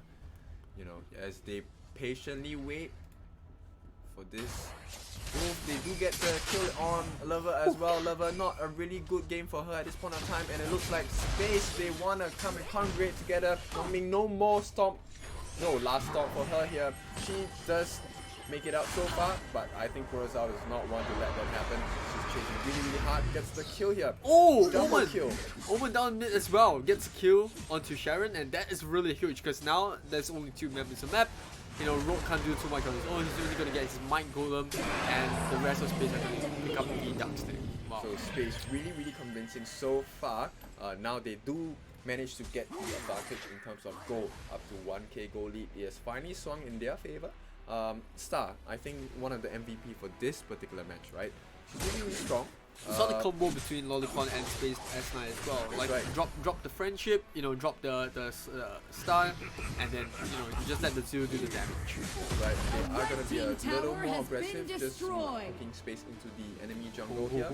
And Star, I think she doesn't mind catching Tamon at this point in time. Doesn't manage to get so, but this means they have enough space to get the AD. Very clever move once again, Space, showing why they are one of the top contenders for the finals. take this all the way. As Lolicon might get caught here, throws down the stun. Omen already making work on the second tier tower, so they should be able to get it. One more hit from the tower. Yep, that's going to secure, drink down bot lane, everything going for space. And Kurazao just gonna catch out the rest of the team here. She just goes in. S9 as well gets the cut in, but doesn't have an ultimate at this point of time. And it looks like a good stomp. And it looks like it's a bad team fight for SGM here. They're gonna have 2 members taken out, 3 members taken out. The Drake is gonna fall as well. Chaylin left all alone. And it looks like this was a good fight for day 9. While they don't really cut the goal deficit too much, they do have a bit of goal deficit. Yeah, absolutely. They take 3 members, exact situation what happened to them in the top side. They lose 3. They do manage to get the Drake down, although the price to pay was 2 towers in both the mid and bottom. I don't think they will be complaining too much. It could have turned out really bad for them. Good play coming in from the side of Day 9. I think Bonbon did a really good job in going, soak up the damage. They get the Storm down to 2 heroes as well, so that is really good. I think Lover just has to watch out for her time. She has been getting caught out quite a few times so far, right? Not really a best person to get caught in a team. No, Lover. Oh yeah, I mean it's always tough because like Lover's also always in front. She doesn't have that vision as well. The only one that can really go in front for her is Bonbon, because Normin is always rotating with Sharon, so you don't really see Sharon. You don't really see Normin separating for that too much. So yep, you're absolutely right. I think Lover has to be careful of the threats that's open, especially when Lolicon and S9 have so much burst in the combo. Well, I think the one of the main reasons for this advantage on SGM is because they not only do they have the Tome of Reaper on the side of space, they also have the Curse of Death. Right, so Tome of Reaper is actually held on by Lolicon, and the Curse of Death is actually held on by our dear Omen. So this looks like it's gonna be just a poke here. They don't really have the damage to kind of burst them down, but Star ready to make things happen for her team, doesn't get it as the flicker comes out on the side of Day 9. So this means they have pushed them all the way back to the base, securing themselves for the DS. Yeah, 120-second cooldown flash with Sharon as well. That's gonna be a huge flash burn, and Omen obviously doesn't lose too much. Well, Day 9 not gonna let that happen as Tamon comes in through the brush and wants to make something happen. DS dropping really low. This is time to go in. Actually gets taken by Chaylin here. A lot of damage being dished out. Lolicon close to half her health. Taken out. S9 really low. They want to get this kill if they can, but they don't want to be too aggressive, as if they overextend, SGN will just fight. Yeah, they managed to secure the stage buff as well, so that's good. I mean, they might lose Lolicon here. They don't even lose Lolicon, and they want to go in for the fight. They get them right underneath the tower, and Kurazao will lock him down. They might get another one as well. Sharon, the second one to go. Stop, not available now. Normin has to go for the stun, but Rogue comes in. They get 1 kill off of it, but Zil is now popping off. Hayate, half health, but will work it out alive. This is a huge turn for Space, because they have the Drake and they can end the game in mid. That's right, you have 3 members already down. Not too much to talk about. If you're talking about defense here, as Chaylin does have some lifesteal on her hands, so she will be fully healed up by the time she makes it all the way in the middle lane. And she drops it right in the middle as well. This is prepping for the end of the game 1. This is the goal for sure. A bit confusing there. I thought they would have gone for the end game mid, but I think, Space, they're just really respectful of their opponents. They know what Day 9 are capable of, so they're gonna drop Drake as a diversion just to get the Embrace of Missile Dragon, which is always nice to have. Never gonna complain about that. That is now, I mean, more than enough farm ahead. They pull off like 3k. They get the Dark Blessing buff, which is one of the most important buffs of the game. And they actually place it on Chaylin, so this means that she is going to be a constant damage dealer, and she's going to be very hard to kill. Yeah, she's got that resurrecting as well. But now, more importantly, how will Day 9 respond to that? They have been doing a really good job at keeping their opponents in check, but now this is it. Tamon, oh, I can see the ambush. He wants to go for the fight, but where is the entry point? There is no open targets for him right now. She needs to catch Chaylin, but I think Chaylin, she understands this fact, right? She's been sticking around with the team for such a long time. She wants to make sure she's around Lolicon. Sharon actually gets caught out here, but she's fine. Burns the ultimate for it. Probably not the best case scenario to use it. Now they will be having a disadvantage in the fight, right? As we can see, Bonbon, you know what she's capable of. She is gonna do the split push. Well done to her, getting a lot of attention from the opponent team here. Star is, you can look at Star. She's just this is bad. A nice storm here as Lover gets the kill on Lolicon. And now Bong Bong, he's dragged the whole team across the map, and this is a bad rotation. They lose the Alice. You know, yes, they have the Dark Blessing buff. They can't go for a push though, and they don't have no Drake on their side. And if you can see the side of Day 9, they're getting tankier by the minute. So the Q Graph, the Rogue, the Marlock is gonna get harder to kill. Like Kurosawa still super tanky. That cleave didn't really hurt her. And we're gonna see a little bit more push coming up from the side of Star. Wanna make sure that split push comes up. Meanwhile, Zil holding up the ground against the Q Graph. Not the easiest to hold off, and can both just gonna call it stalemate. And can Star do what Bong Bong did for her team? Oh, it's gonna be Does tough. make the rotation for the team. Star is probably gonna fall here. Does drop the ulti and doesn't make it out alive for sure. 4 members here. They are gonna close in. Bong Bong does catch a glimpse of Chaylin, but now switches targets to Kurosawa as well. Chaylin has to run away. This is a numbers disadvantage for sure. The lanes are already pushing in as well. So this is something that Space has to be really careful about. Sharon here actually falling a bit low. Chaylin, as you can see, that's the advantage of Violet, right? Being able to dish out a lot of damage from the distance. Tamon actually gets caught out and is gonna fall. So next, Sharon, no, she actually dies as well, leaving Nongmin all alone. This is gonna be a 3v5 situation, 3v4 situation. As Space successfully make it happen for themselves, they do relieve the pressure. Bong Bong, of course, split pushing on the bot lane. Probably gonna get this tower if yeah. A blue team Kurosawa doesn't tower make it has in time. been destroyed. Yeah, but in trade-off, they do get the Dark Slayer because, you know, I mean, it's a lot of back and forth here. Obviously, it all started off with Star lost life. They might want to go for the contest. I'm not sure if they can. Alice with the drop, they get the stun, but Bong Bong's on the chase. He wants this Violet. Fights happening on 2 fronts right now. Stomp onto 3 members right there. They disengage. Lolicon will get out of range of Lolita. Or not Lolita, but the Hayate. But now Bong Bong on the run. They get the kill onto him. And suddenly, once again, it's going to be a 4v5. By the time they get the Drake out, it's going to be 4v5 because Sharon's already respawned. Rera still on the chase. Kurosawa still wants the kill. Might be able to get non-Ming. But, no, good disengage.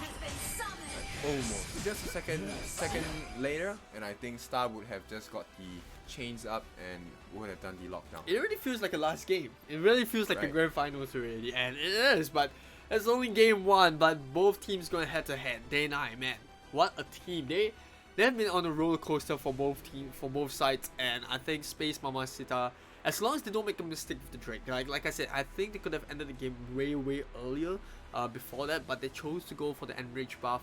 I think the Dark Blessing buff isn't too bad of a choice, but that gave Day 9 a little bit of a space. You know, it allowed Bong Bong to go for the split push, catch out the Alice, and then try to go for the takeover on the mid lane. But unfortunately, it's Space Game Mamacita that they're up against, so that wasn't the easiest for them.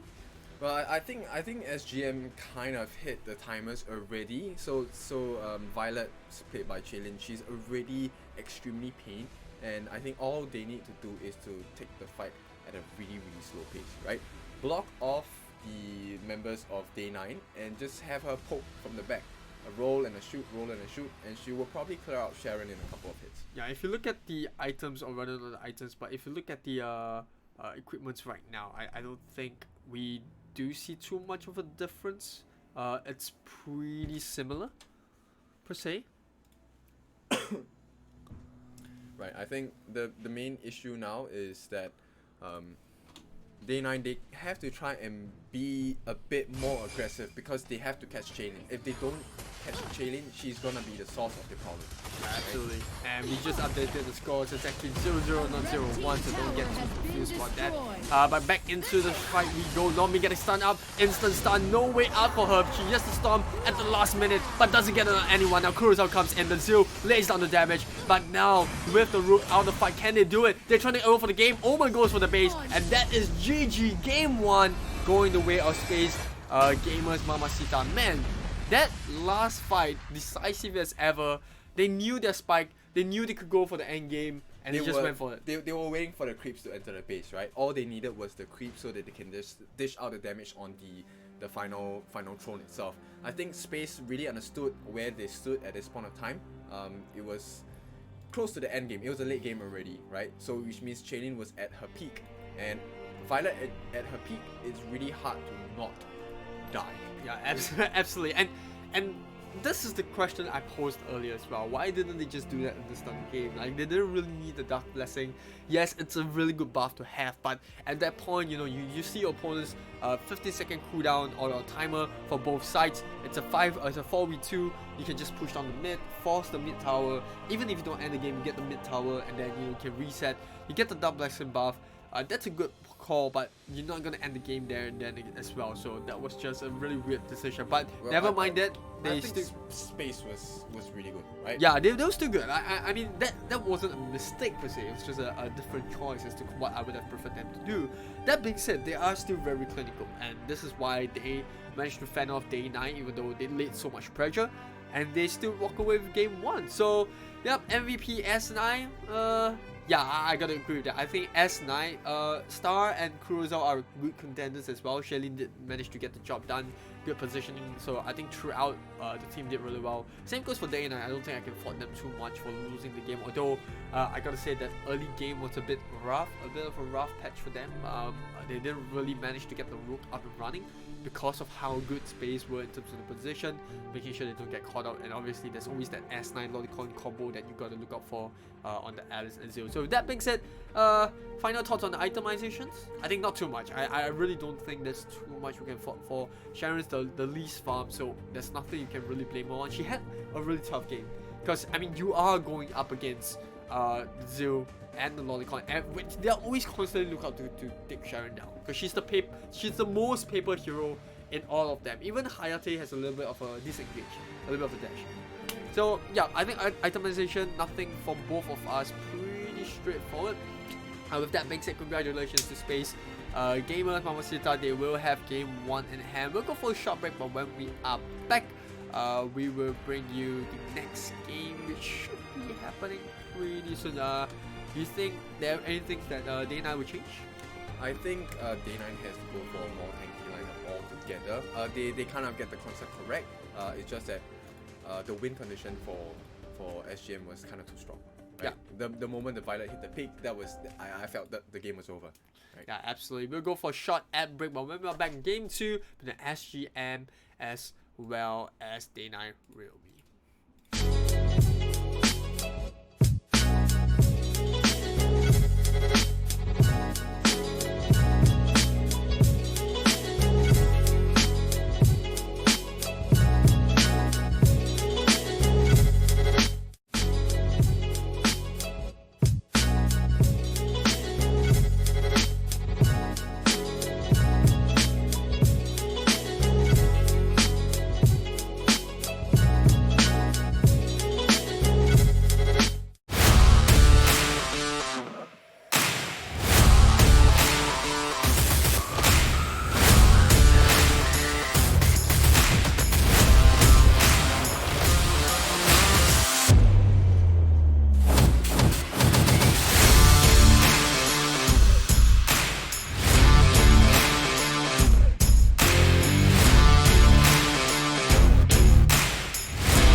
Alright, ladies and gentlemen, we are back into game 2 between SGM, Space Mom, Gamer Mamacita, and Day 9 Real Me.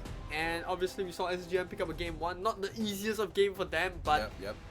whew, still a game 1 nonetheless. It's never too bad to have that game 1 in hand. They must be feeling pretty good about that. Right. I think that there wasn't a really huge issue with Day 9's draft. Oh no, that wasn't. I don't think it was the draft. I just think it's the play style. A little bit different in terms of rotation.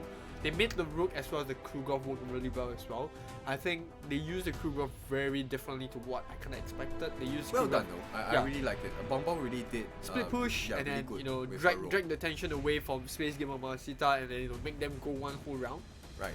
So displacement of the lanes, she did that to the max, right? But I think Red Day team's 9 turn they to pick. could have been more aggressive. I think more aggressive is the word. to more use. more calculated risk, right? Rather than just staying behind. Because with the lineup, they could afford to just dive and go for Chaelin on her Violet and stuff.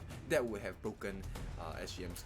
I think they try, but yeah. you know it's not that easy when you have an Alice that's protecting, babysitting the Violet, and the Violet obviously having a really good position as well. You gotta give Chaelin as well as Lolicon props for that, and Of course. obviously S9 made it really hard. You know, coming in with that ulti, the clutch ulti as well.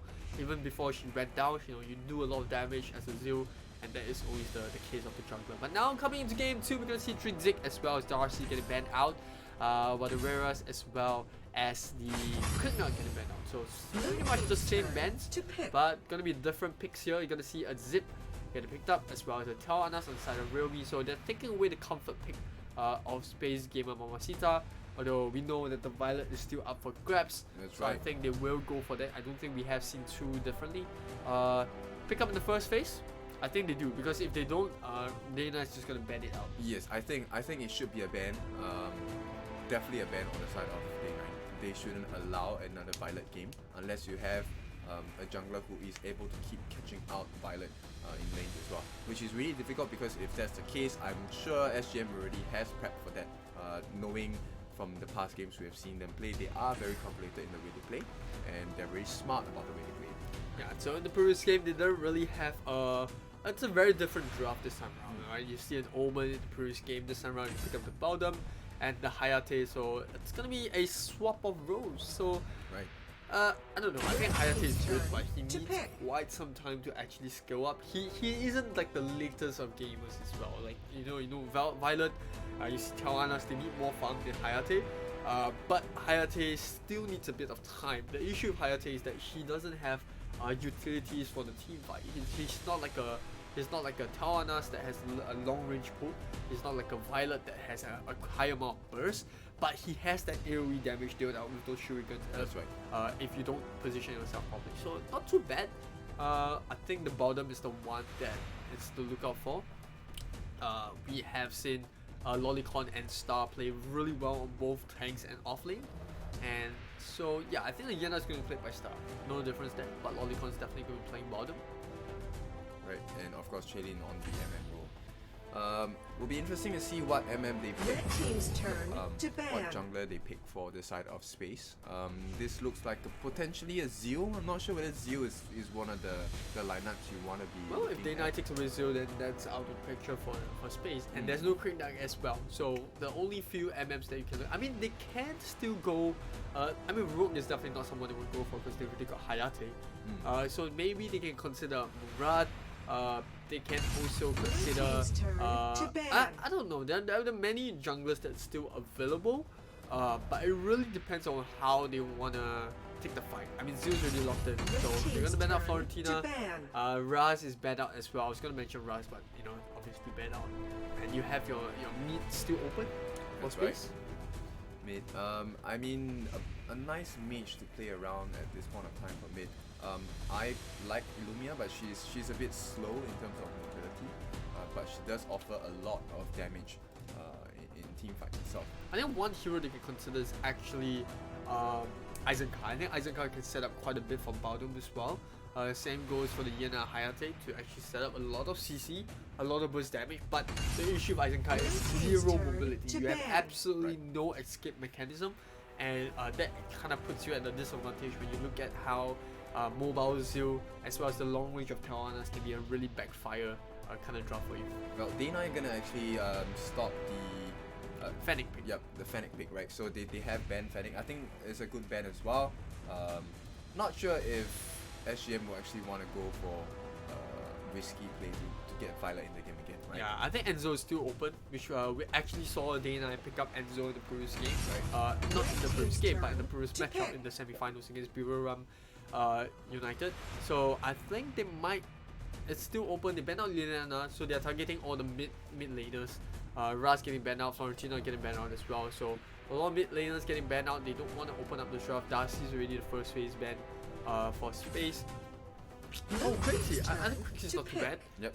If you look at Day Knight's draft now, it's a lot of magical damage. But very squishy. Yeah, very squishy. I think they need someone that's really strong. I still think Aram is a really good pick, but Aram here doesn't really do well against the current 3 heroes of space. They don't have someone that can dive. Wow, Flash. Ooh, Okay, so Flash. Flash is super mobile, and Flash is really irritating as well. But it's someone that I wouldn't expect them to pick up now. Like, yeah, it's nice and all, but who can you really go for over here? I Because think Zip is gonna be able to use Angry to get them out of position, and Flash is not gonna be able to do anything against Zip. I think less of catching individual members is more of slowing them down with the ultimate and hopefully setting up for Baldum to get the ulti in, right? Red team's turn Along with to okay, pick. so it's just a troll suggestion. I guess they're gonna get D-Rock instead. D-Rock obviously yes. I like this lineup. D-Rock Volcav. Not sure how Space wants to play the Volcav. Hopefully not as a glass cannon. While Baldum is tanky, I don't think he's tanky enough to actually take that much magic damage as well as physical damage from the side of Day Knight. He's still a really tanky hero, but Yep. yeah, I do agree with that. If they're not too prepared for Day Knight's draft, he could be in for a very bad game. But you gotta put trust in Lolicon. She's been playing really well. I mean, she's one of the more flexible tanks that I've seen. You know, switching from a support or from on the net as well, and then going on to the Alice, and now playing Baldum. You know, one of the more flexible hero. And Roxy is actually one of Day Knight's comfortable draft as well. So Day Knight is gonna be putting the Roxy against the Yena. It's gonna be the Crixie up against D-Rock. D-Rock and mid, and I gotta say I think it's pretty even. Roxy is definitely gonna do decently against the Yena, although Yena does have a bit of rage on her, so she doesn't have to worry too much about coming in contact with Roxy. But you gotta say Roxy's lane clearance is just gonna be way more efficient than Yena here. Well, I think I would disagree with you. I think Yena's wave clear is similar. Maybe just a tad bit slower. But you're gonna put yourself in range of Roxy's skill if you want to go for wave clear. That's right. So I think in terms of speed clearance, yes, Yena is pretty evenly matched for Roxy, but you gotta take into account that the Roxy is just gonna 10 be up seconds front, remaining. and she's definitely gonna be clearing the wave first before Yena can clear at the same speed. Then, which means Roxy can rotate faster, and she has sprint as well. Well, I think it's evenly matched up at this point of time. Not really too difficult for both. I don't think we will see too much of a difference in. It's gonna be that Omen and Kilgroth kind of relationship, Situation, right? in Yeah. the top lane again. Like if you think about it, Omen, decent clear wave as well. You talk about the Kilgroth, definitely harder hitting, higher regen, but not able to break down an Omen as well. So it's very back and forth. I think it's just who gets caught out. Yeah, it's gonna be the same. With less options at the start. Right? Yeah, but coming into the mid lane, it's gonna be Crixie up against the Dira. Yep. Thought on that? So similar. I think evenly matched all the way. Both have AoE wave clears. Damage wise, they are quite painful. Even towards the late game as well. We're talking about the MM Welcome matchup. to Hayate Arena and Round. Taranas. I think Taranas absolutely smashes. Get ready. Minions will be Hayate deployed just due in to the 5 mobility seconds. factor. And the range as well. Yeah. I think in terms of being mobile, Hayate is a bit more mobile in terms of having a dash, but in terms of range, Taranas definitely will. She has more will options. top. Yeah, she definitely has a little bit more have that safety netting as Yeah. an MM as well. So that's gonna be game 2 between SGM as well as Day 9 Real Me. It's gonna be one game in the hands, and looks like Angry's gonna be doing the same thing. Nope, he actually leveled up the first kill first, so no Angry to steal away the Siege Golem. Well, pretty standard stuff here. Star is just gonna help secure the blue buff for her jungle, which is Volcav. But actually, one of the jungle buff gets stolen by Sharon. Really well done here. Bong just gonna get poked down. Slight disadvantage to her in terms of moving back into the lane, but so far everything seems well on the side of Day 9. Yeah, Lover's just gonna be poking the Sentinel from a little bit of a distance. Will it get stolen? Nope, it's not gonna get stolen. Lover's gonna secure that. A little bit of a level advantage, but not too much. Nothing to worry about. More importantly, Tamon is now level 4. So he's definitely gonna be looking for that first hunt. Maybe he can spot someone in the mid lane, but Darcy's not Darcy, but Dirac is a bit far away from the lane, so I don't think he can find any kills. He's gonna be helping Non-Mean clear up the lane. Same goes for first game, or like the first game, they are just gonna go neck to neck. Right, Space here actually gonna catch a glimpse of Tamon, but you know, Tamon being so mobile. It's not an issue for them. As Bong Bong here, oh, what a nice stun here. Lolicon maybe getting caught out. No fall, no level 4 for Bong Bong. There's ultimate used here, but they do get the force Lolicon back. Right, so this means the Spirit Sentinel is going to the side of Day 9. This means a slight experience advantage to the side of jungle for Day 9. Not really a big difference to talk about here. S9 is 4 as well, but S9 so far, Chainin actually getting caught out by Lover. So yeah, back to the range game, right? Lover actually just smashes Chainin all the way. Yeah, and you can see the mana region isn't too bad for Annette, not Annette, but Tawanas as well, so she can just constantly just harass. They'll probably pick up the buff. I don't think that was needed, but hey, better be safe than sorry. They could secure the Sentinel again. Come on, that was just a bit of overkill. Like using Angry on the Sentinel just to secure it. I mean, yeah, you do get it back, so still worth it. First invade coming in from space. Not gonna amount to anything at this point in time. As Bong Bong actually just runs in. And here, S9 probably overextended. Gonna be the first death of the game, first blood given here. Star trying to chase in, but I think she's caught in no man's land. All 3 members of the rest of Day9 are here. Star's still really tanking so much, but she's probably gonna fall as well. And now it's gonna be 3 kills in quick succession. Lolicon, there's no way you're gonna get out of this if you don't have your skills. And it looks like that's it. Lolicon is gonna have to be the 4th kill of the game given to the side of Day 9. This is a really great start for Day 9. A different story to what we have seen in the first game. Close to a 2k gold advantage at this point. Yeah, that was a little bit of a greedy play coming from space game with this draw. They were just going into the opponent's buff. They did not even get the buff in the first place. And Angry, Sharon, nice save there with the Angry. yeah, it's gonna secure that. And interestingly enough, Bonbon still has that pool of flames when she's in the zip. So Right. that is still quite irritating, because even if you want to go for the chase in the zip, you have to walk through those flames. Lolicon trying to catch Lover. Ooh, nice flicker by both. Right, so Lover will not be caught out here, but they do have to make arrangements to kind of defend this bottom tier tower, because space, they want to try and pressure this as an opportunity to get into the AD here. Lolicon not going to be caught out here. Sharon just missing the stun just by a flick sliver. And Sharon just want to scout information. Both teams, I guess, are going to be prepping.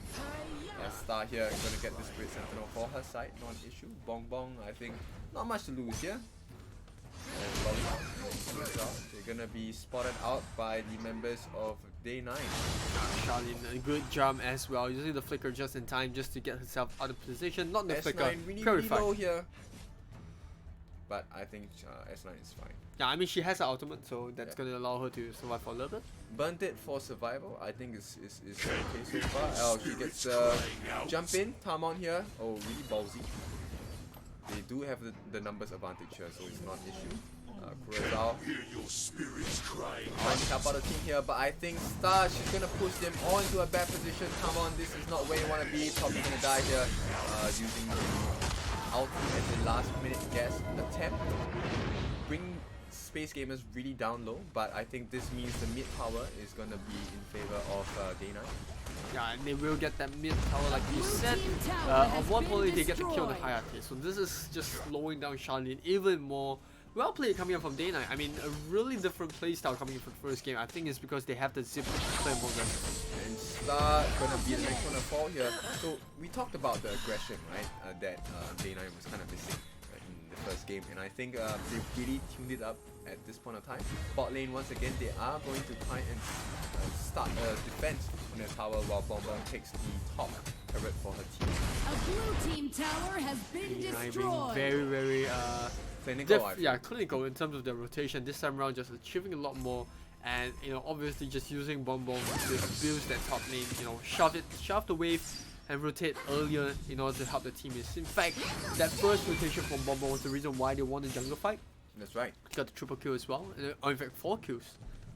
And you can see Sharon here putting a bit of pressure on Shaylin here. A blue They want to team get this tower bottom has tier been tower, which destroyed. they have just done, and this allows them space to at least attempt the AD here. Lolicon just gonna show her face, making sure that they know what's going on. Bong Bong successfully pushes the wave in. A great position. So everyone from space now kind of disoriented. You can see they're kind of messy around the map. They're not really having clear objectives on which lane it should be going to.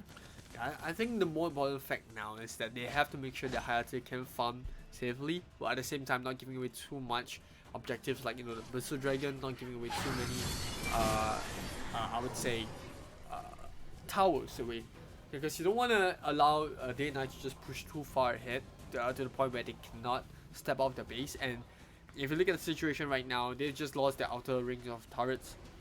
Not too much, they still can buy back into the game. They still have Hayate, which is a really good late gamer, and tell Anas, because of that support down in the bottom lane, she can farm a lot better.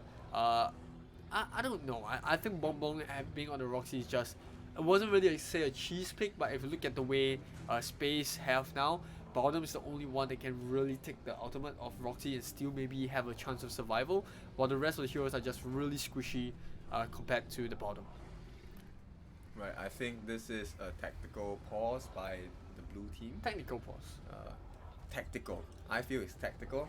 Don't really see much difference in terms of movements across the map. I think this is a good time for them to kind of sit down, regroup, reset the momentum on both teams, and kind of get the flow back into their side, right? Yeah, I don't think we allow technical pauses though. I don't think we allow tactical pauses. So I don't know. Maybe they just want to reconnect or something like that. Maybe they're feeling a little bit of a This is the first AD of the game actually falls into the hands of Day 9.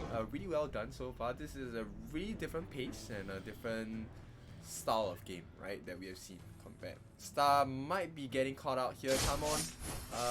And she gets the ulti of Star all alone in no man's land here as Bong Bong comes in. Will she burn her ultimate? Probably not necessary as well. Have to. And this means this is going to be the mic buff. And Space, they want to attempt the DS at 7.5 minutes, a usual timing for them, standard timing for them, but now they have to defend against Bong Bong. Yeah, I don't know if it's too early to call it, but Bonbon's definitely going to be an MVP now. I mean, coming in just get the kill, and I think She made the opponent team's rotation, right? Yeah. Down bot lane, And which means DS is now going to be in their hands. and Star was a little bit over aggressive. I think she thought that she could kill away the Zil. I thought she could take Talmon down, but that was just a bad call. She got caught out, and Bonbon came to the rescue, and suddenly we are in the 2v1 fight. But Charlene still being able to secure that blue buff, not too bad. I mean, it could be on S9. They definitely want to get on S9, but at least they have the blue buff in their hands. Rank breaker coming up for the side of Star as well, which is always nice to have. And 8 minutes 20 seconds in, not too much that Day 9 can do as of now. They do have the Dark Slayer, which is always nice. They have Talmon having that Drake, and I think they might push it down the mid. Right, I think what they're planning for now is actually to arrange the timing of the push so that they have all 3 lanes pushing in while they summon the Drake, right? So you can see the Drake has been summoned in the top lane, way behind, so that they have some space to kind of clear the way first, making sure that they do have time to arrange themselves. As you can see, Bong Bong left all alone in the bottom lane. They don't know what to do. They're just trying to pull anyone away from the fight. Yeah, and absolutely, they have the Drake down top lane. That is the two lanes that are the furthest from one another. So that is the right way. Kurosawa here actually going to be caught out. A nice rotation by Tomon to actually get the kill here. Bong Bong just going to be here looking for the space around, pushing Lolicon and the rest back. Really smart play. So you can see now the Drake has already reached the top lane before they have taken the final tier tower. And this is the Drake at more than half health. This is probably going to be top tower. Lolicon going so low. Tamon going super aggressive.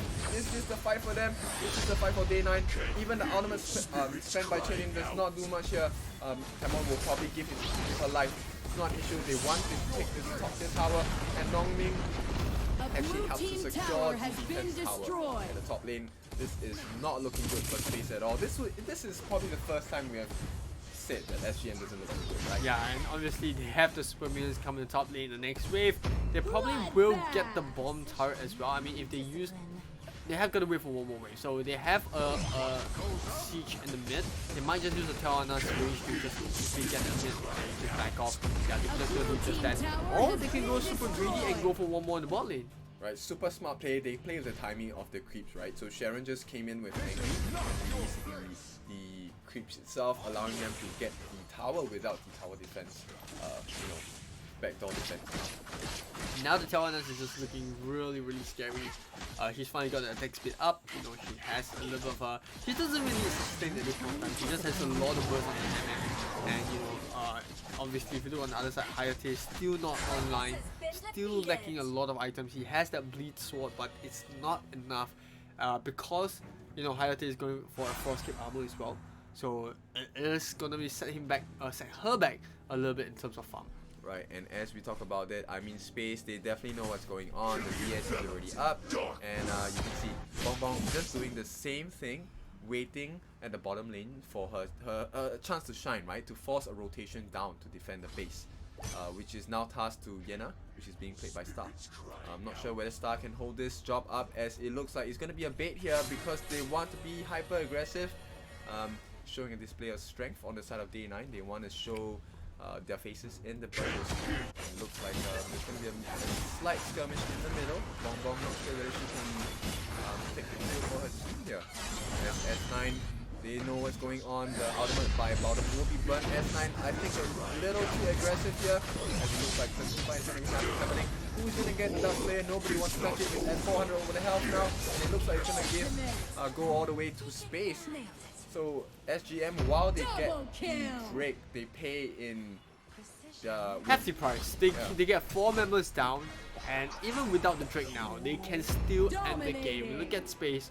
Only 1 member left. They drop the Drake down in the bot lane just to push out a little bit, but they have Tel Anna. They can pretty much just end it. Roxy's gonna do the same.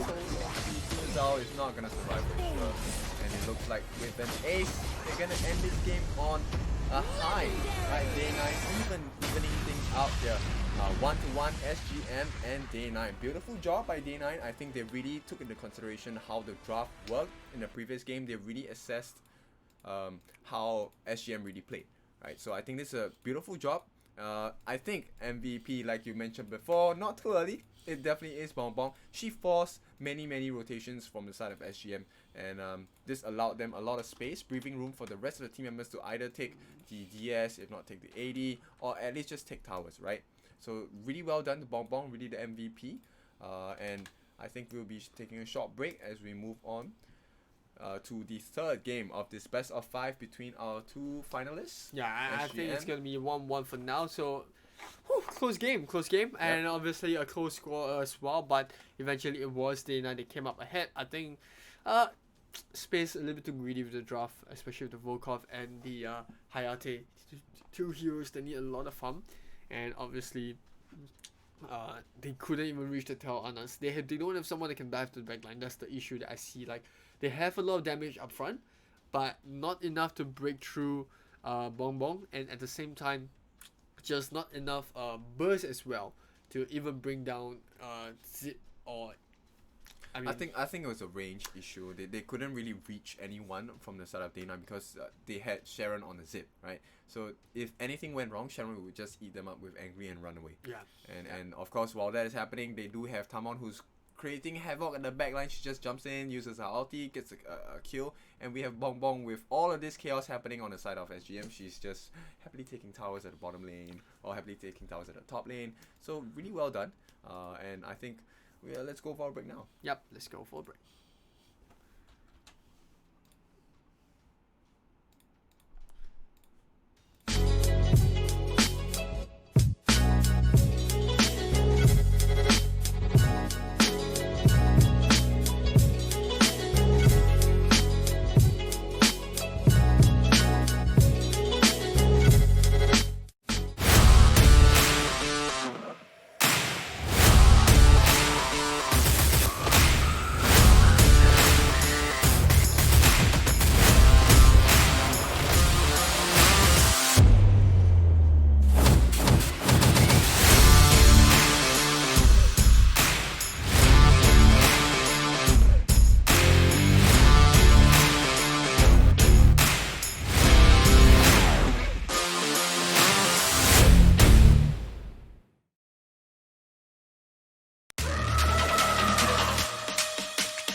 Alright, we are back for game 3 between Day9 Realme and Space Gamer Moncita. They will be swapping sides.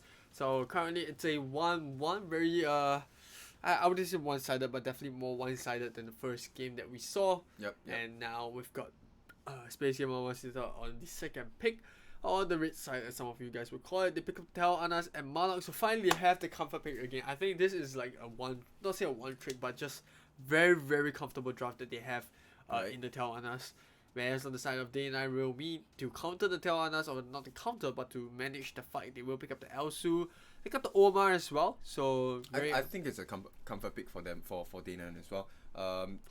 They did pick Darcy and Elsu quite frequently for the games yesterday, if I'm not wrong. They did. Right? So, Isha as well. This will be picked up by SGM. Interesting. I think that's one more component of a team fight that they are looking to expose, right? So the thing about Space Gamers, they like to pick heroes that are very good in team fight. Yep. And that was all kind of denied away from them in the first game. Yep. So they kind of had to deal with single target heroes, which I feel they don't really excel in. Not that they are bad with it, they just don't really excel with single target heroes. They just excel with a lot of team fights, heroes that can kind of set up fights for them. So they pick up the Marlock, which is always good. We got the Cliff, the Storm. We talk much about him as well. They ban out the Krixie. So Day9 Realme's got to ban that hero as well. I think they should remove heroes that have lockdown. I think heroes that got lockdown are really good now against their draft. I think they need more attack speed on the side of Day9, because Omar can offer that multiple stuns, right, with the spin, as well as his first and second skills. This will be a perfect opportunity for Elsu to not only just land his shots, right? So this also can set up potentially very good magical damage. It would be great if they have a Raz. Raz seems okay, or they can actually try. In this specific case, I think you can look at heroes like maybe Diao Chan. I'm not sure. I think Diao Chan is a decent pick, but it is a very aggressive one because your draft is already quite squishy. So even a Kalin makes more sense if you consider about that as well. You know, if Omar gets the stun in. Tulan as well. I mean, they did flash a bit of Tulan just now. I think it is an interesting pick. I think any hero that has high burst or high attack speed, you can pick it up. Yep. Because you have the Omar, you have the Elsu with the burst as well. And not the Elsu, but you have the Darcy with the burst, so it's not too bad. But coming into the second phase of the draft, Florentino is going to get banned out. As well as Zero, right? Yeah, this is going to be banned out as well. So heroes with high burst, they ban out Krignag and ban out Reras as well. So all these heroes that have high burst is all taken out. They don't want to have anyone that can burst down the Omar even before the fight happens. Well, Marja is up, I guess. 30 seconds to kind of make that judgment if they want to have Marja in the lineup. I think it suits them well at this point of time. They do have a pretty tanky lineup so far. Right, you have the Isha, you have the Malok. Marja not really tanky, but the sustain is not bad. Yeah, I mean Krixig already banned out. I think Krixig was already banned out, so we will see. Oh, Krixig's still available, so they can actually just pick up the Krixig if they want to. Well, I think Gina is one of the things that perhaps Day9 can consider as well. Richter now is on the list. Looks interesting. I think Richter is a very mobile character, and it's really cool skin as well. Richter, I don't know. I think Richter might be a bit. Richter's output of damage is decent, I feel, and I like the way that his speed changes, the passive changes, right? When he's in a river, when he's on land and stuff like that. Interesting composition if they do pick him up. And this looks like Arthur and Liliana. So this will be the final pick. I think it's okay. Arthur does offer a lot of control, a lot of tankiness. Perhaps being good for setup for both Liliana as well as Elsu to land the abilities. And Darcy as well. So the pullback from Darcy's skills will allow them to land Liliana's bomb. And I think that's really insane. And you have lockdown Omar and Arthur as well. And you have the Elsu with long range. So very, very balanced. Balanced and lineup. painful lineup, right? So enough damage output, decent attack speed with the Omar as well as Darcy to follow up the burst. Arthur's ultimate has a lot of burst as well.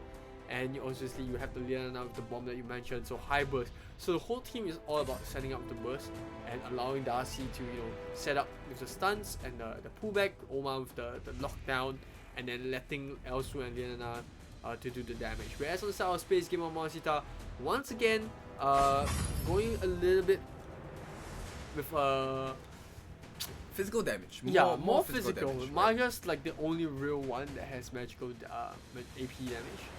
But yeah, Fennec looks really good. Fennec is a pretty good I draft. think it really comes down to how the team fight breaks down, right? Yeah. If SGM managed to get the pokes as they already love to do in their lineup, I think this is a game for them, because the amount of burst Fennec and Telenas can offer for you at this point of time is pretty insane. But if Day9 gets the setup that they're looking for, I think game set, man. This is a game for them to win, or rather at least the fights will be in their favor.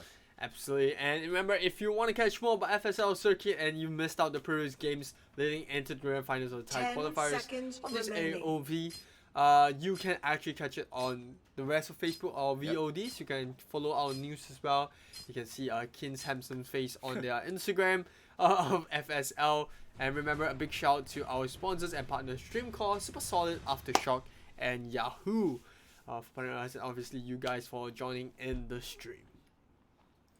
Alright, so as the game is loading, I think, laning phase, let's talk about it. MMs and Elsu against Telenas. We were talking about range previous game, right? Yep, so Telenas definitely. Hayate against Telenas. I think Telenas for me still wins the lane because of the range, and not only the range but mobility. mobility She's as well. able to move around. Attack speed as well. Also Yeah. doesn't really have too much of an attack speed. It has burst, but not the attack speed that Telenas all the way offers. until late game, Yeah. right? So yeah, I think early game is Telenas to take.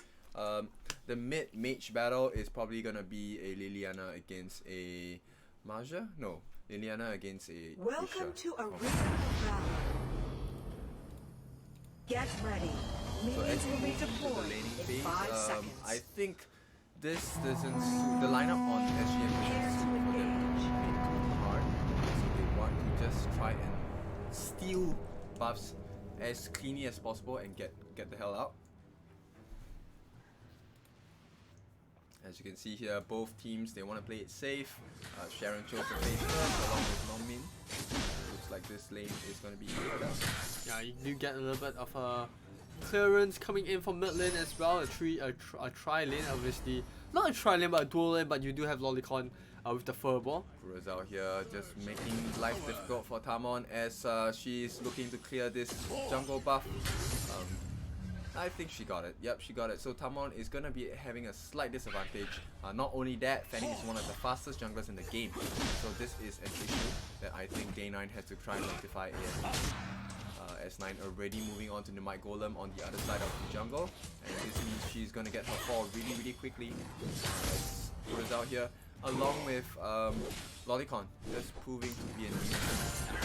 Kurazao here maybe getting caught out here. Sharon, she wants that blood, but Kurazao super tanky with the shield as well, and the cleave not an issue for her. And he does have the soul steal. And so here comes the invade here. As Remo is gonna try and make this stage golem super difficult to take, if not herself.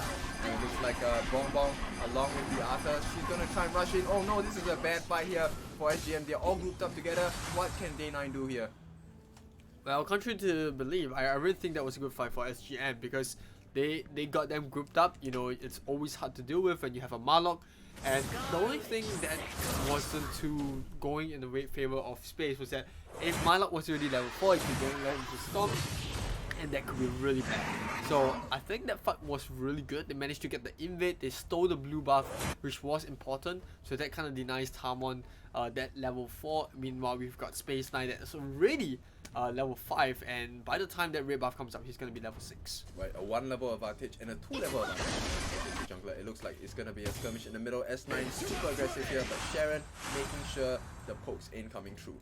As it looks like the might buff will be stolen again. This is not good for the side of Day9 as Space Gamers. Mamacita, they know they have an advantage now. A slight advantage, probably at around 700 gold. No, 400 gold here. But it looks like it's gonna be the AD secured for Space once again. I think Day9 kind of losing the plot here. giving space so much objectives for free. Well, I really think it's the Marlock pick. And when you have two teams that are so similar in gameplay, and the level that they're playing are quite similar as well, it really comes down to the picks and how they use the picks in their favor. Like, look at that. Omar's not level 4. Your Marlock's already level 4, hitting the level 5. He has his ultimate, he has a Storm. Your jungler is 2 levels behind the opponent's jungler, and with this, he's probably gonna hit level 7 after that next pick. You have a total of 3 buffs already stolen from you, and now you have a team fight happening in mid lane. They want to catch Lolicon, but Lolicon is too fast for her for sure. Elsu actually missing that shot, but they do group up in the middle for 4 members, while Bong Bong is left alone in the top lane to deal with Marja itself. They do have the numbers advantage, but I think at this point of time they won't be able to afford very big team fights because Marlock, as you already mentioned, Rosal is really ahead. In terms of items, we can take a look at what Marlock has at this point, and in for the stun as well. I don't think they will find any kill. Marlock is just trying to harass it. You look at that, even if he's down half HP, he's got soul still. I don't think Bong Bong it's dead. actually gets the stun in, but Yeah, I think there's just nothing in the between of these two. Arthur just trying to harass that mid lane as well. But Space definitely doing a lot better in game 3. That's right, S9 you're already hitting level 7, close to 3 levels. And difference, oh actually, will Lolicon actually get taken out here as Sharon wants to get the fur ball away? Not gonna happen here. Too much mobility on the side of SGN. Sharon wants to make things work at the bottom lane, pressure the Tel and Nas. Shaylin, as you can see, already at level 6, 1 level advantage across the board. Maja doing a good job as well. Look at that. Because she has no mana cost, she can just bully the Arthur down the top side. But Sharon's gonna pay the price here for being super aggressive, and normally is not gonna be Sharon's First blood. Shaylin, oh, super low. I think she didn't catch a glimpse of Lover aiming at her. Looks like, was hurt. Oh. but of course, while that happens, another buff, another jungle is being stolen again. This time by S9 on the Fennec. I think Nova actually did manage to pick up that. But it's not too. I mean, it's not on the hero that you want. You want your jungler to pick up all these buffs. Right, looks like Salmon is gonna lose the blue buff. Oh no! Lose the stage golem all the way to Marlock, being played by Kurazao here. And of course, the second AD of the game has been given to S9 again. Kurazao, simple stomp, nothing to stop her from going there. And it looks like it's not looking good. Yeah, I mean, Tamon is just set back by so many buffs. 2 levels behind the Fennec, and maybe they can get a kill on us. No, they can't even get a kill there. And now here comes Kurazao and the rest of Space. They want to go for the chase. They don't have the Storm, which is the only reason why they didn't go aggressive. But with the Arthur going back to hill, they can get the Marja down to mid lane. And the good thing about Marja is that she gets lifesteal with her skills. So she effectively doesn't have to go back to base. She can just rotate between mid and top and still stay healthy throughout the entire laning phase. That's right, Sharon falling really low here. Storm not catching her out, so she's safe. Good to teleport home. Nobody's gonna try and circle around and flank the team, so it's okay. At this point of time, we are looking at a 1.3k gold advantage. And Bong Bong just trying to poke out remove here. I don't think she's going to be able to has do been much. destroyed. Remove, of course, going to get the turnaround. She still has access to her ultimate skill, if I'm not wrong. Bong Bong really ballsy chase so far. Remove, of course, with the lifesteal. Not really here, and Kurazao is gonna make things more difficult along with Lolicon here. As the Storm comes in, they catch Bong Bong out. Bong Bong dies, she actually gets taken out as well. As they try and clear the Marlock on the backline as well. Still here, so this is gonna be a 1-for-1 trade at the top lane. See on the bottom, they've already taken a turret. Telenas doing a very good job. Shaylin once again, very focused on her role, get her farm up, get her items up. And she will have access to the kills later on in the game. Yeah, she doesn't have to worry too much. You've got S9 that's doing a really good job at rotating around. In fact, S9 hasn't been involved in too many kills, just one in fact. But the good thing is, as the game progresses towards that mid-lane game, he's going to take towers so quickly. And you got Telenas and Fennec, that tower is just going to melt. Lolicon here, is she going to pay the price for not being super aggressive? Actually, Tamon is out of position, being taken out by Shaylin. S9 still surviving, nice zip. And it looks like Nomi is going to pay the price. Too little health here, and she's going to die. So this means that there's gonna be a 5-2 scoreline in advantage for SGM here as they take the free tower on the top. Cause with that happening, Bong Bong tries to even things out with a free tower at the bottom actually. But too many kills going to the side of SGM. Yeah, I mean 3 for 1. And you get a top tower as well. You can now kind of start the Dark Slayer because you got Fennec. So I don't think they will complain about losing that bottom tower. And more importantly, after this, they can actually go for the Abyssal Dragon as well. So that is 2 major objectives for them. That's right, as goes to the side of S9 here.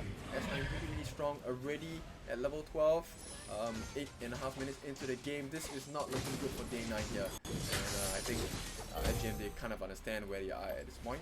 So take a look at the rotations. The top lane is already pushing in, and now they're going to try and force the issue at the bottom lanes as well as the mid lanes to kind of drop the Drake and force bad rotations out from the side of day 9, right? Sharon here getting slight pokes, not too painful at this point in time. Abyssal Dragon, like I said, being taken by Space as of now, and you're right, I think they should be dropping the Drake really soon. They're using the Furball as a PQ, but now Sharon dives into Uma, tries to get the stunning Arthur onto the backline, but reply from the Storm, a 4-man catch out, and now here comes the Tail Anas, is gonna get the kill onto Elsu, one more hit, Lover gets out of the range just in time, but that is going to be the side of Space dropping the Drake. I don't think they can do too much here. They're just gonna give up the first tier tower. It's good enough, and you can take a look at the top lane as well. Marshall just bringing in the pain on the tower. Breathing down on the top lane as well. They're gonna try and distract as many members of Day 9 as they can. And it looks like Sharon wants to dive in. Where's the rest of the team? Is there follow-up damage on the stun? Yes, there is. So they actually get this turn around. And here they are still all surviving, but Rimu is here. She is super full on health. She's ready to drive if possible and if necessary as well. They do get rid of the Drake here. Rimu actually falling quite low. Has to forced to use her ultimate to escape here. And I think all in all, a pretty decent defense on the side of Day 9. They do get the kill. They do still have the mid turret stand. Yeah, they managed to get the Fennec off. If the Fennec was alive, that would have been a very bad trade, but like you said, at least they keep the second tier towers lane alive. They didn't lose too much as well, other than the early engagement. And now Maja is forced to use the ultimate again, so that is going to be a burn for 30 seconds. But really good play coming in from Day 9. Top lane, they might just want to gank onto the Maja, but Tao Anas comes to the rescue. Free kill here. And they might get more as well. Talmon already using the flash. Oh! They get the furball right onto him, and that's going to be Dorothy down. I don't know, this could be looking really bad. I mean, 2 heroes down for 30 seconds and Space, free push on the top and the mid lane. That's right, this tower, 2 towers are gone for sure. Tawana still has access to a range shield, so this tower has been destroyed. So 2 towers down, A blue team left with tower has outer been turrets, destroyed. final turrets, and it looks at like that. Space, they want to push it in, there's no time to waste here, no more DS to play around with. This is where they're gonna try and push for the victory, close it out before the rest of the team can recover on the Day 9. Too much damage on Shading here, but the fight continues outside of the base. Sharon actually gets taken out here by Lolicon. Not too good for the side of Day 9. Yep. And not only that, they can actually go for the Dark Slayer buff, which just came up. So it's like a machine that doesn't look like it's slowing down anytime soon. They're just going through the rotations, and even if they go for the fight, they will have to sacrifice someone. I just don't see how they can come back. I don't see Day 9, not that they can't come back, but I don't see how they can contest. They are trying here as Bonbon wants to make it work. They get the ulti down on Lolicon. They actually get a kill on Lolicon here. But Kurazao is just forcing Talmon away from the fight so that they can take the rest of the team on Day 9 here. Bonbon gonna pay the price for being super aggressive. And looks like will they be able to save Kurazao? The shield comes out, it gets the cleave, and I think that's more than enough. So they do have access now to the DS. Yeah, they can go back and work on the DS again, and now instead of 1 person being on death timer, you have 2, which is Talmon and Bonbon. And yeah, like I said, that was just, I mean, they did the best that they could, try to slow the Dark Slayer. Unfortunately for them, that was the best they could have done in that situation, and that's going to be Spirit Sentinel getting follow up as well. Rimu already making her way to the bottom lane. She's doing a good job at pressuring the off lanes. Well, hopefully they can make things work. Liliana just got the Tomb of Reaper, so this is going to slow down the healing factors across the board for Australians as well as S9. Perhaps this could be huge turning point for the team on the side of Day9. As long as they are able to get the Fennec out of the way, I think the rest of the team will be able to clean them up. Remove here. A blue team tower has The been rest of the team destroyed. on SGM is just going to be taking objectives. One more tower for them for free. No deaths occurred so far.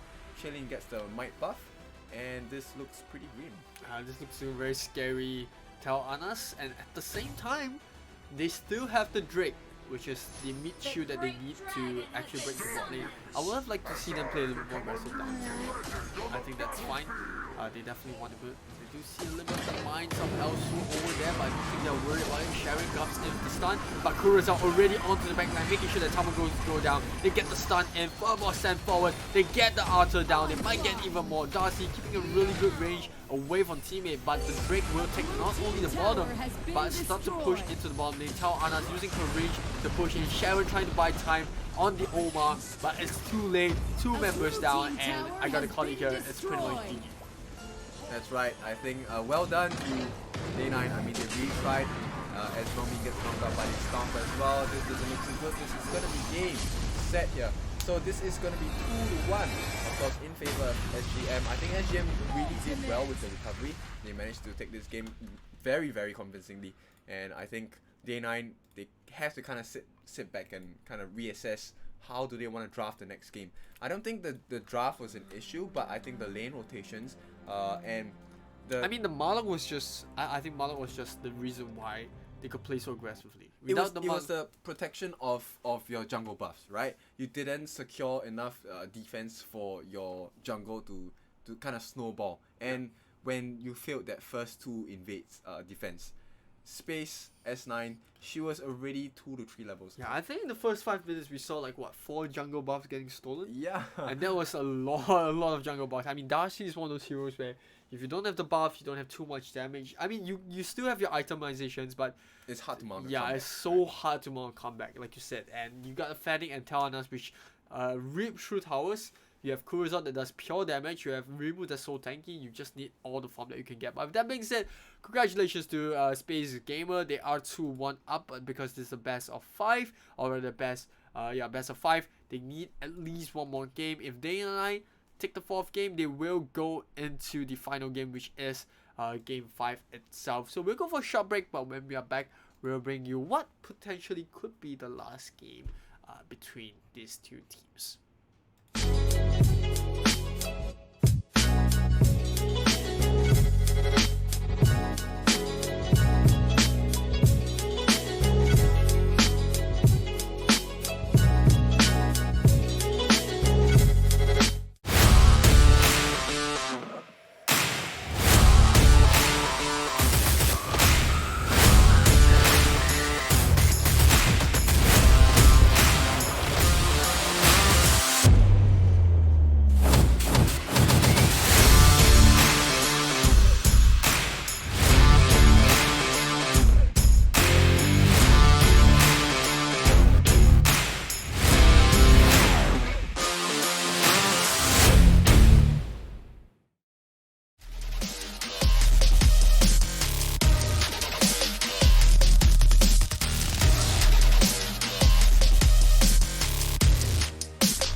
Alright, so we are back for the fourth game and what potentially could be the game-winning game for Space Gamer Morisita. We're gonna see Zip as well as Roxy getting banned out because, you know, I think Space Gamer Morisita kind of realized that they are really comfortable on the Roxy, so they are pretty much going all in on this draft. They're gonna go led through the Tel Anas and Yena, but in return they do get the Krigzik, which is always nice to have. In return, Day 9 is going to ban the Krignak as well as the Veras, two heroes that Space are really comfortable on as well. So those 4 heroes are pretty much target bans. And we're going to see Tel Anas and Yena given over to the side of Real Me. Well, I think it's interesting because we haven't seen Krigziks at all, right? So it's been a 100% ban rate. This will be the first game, and we're going to see in the grand finals as well. So this potentially is the last game if Space takes it. Right, so SGM, I think they definitely want to close out the game, and I think it's pretty risky to let the Krigzik through though. Like you do have Camouflage, and it's always a very good pop stomper, but especially at high level play when you have the whole team that coordinates really well. It's very different when you face up against the Krigzik. Especially when you do have the Krigzik and Krignak combo, but this time around they do ban out the Krignak, so it looks like they will pick up the Zeal, someone that does the same amount or rather same type of job. You get the Camouflage down to the Zeal goes in, the uses his ultimate, and you pretty much have a 4v5 situation. That's right. So it's gonna be a Zeal and a Quick C as well. A lot of magic damage, magic burst from these two picks itself. On the side of the Day 9. It's going to be a Yena with the Tel Anas, right? So this is going to be very strong physical damage. And Yena, like we said, is quite a tanky hero, right? So I'm interested to see how they are going to play this out with the rest of the draft. Yeah, obviously you do have a little bit more flexibility on the side of Space Gamer Morisita. With the Camouflage on Krigzik, you can set up for squishier heroes because you don't have to worry too much about getting found out. And you also have a very good flexible kind of mix up into our lineup. But if the China gets picked up, that's fine as well. I think they are prepared to fight in AoE, but they will get the first ban. So who do you think is the right one to ban out now? I think the Chokna pick is just to cancel out the Krigzik's effect, right? The pull-in stun. I think that's the main issue. Besides the invisibility that SGM definitely wants to take advantage of.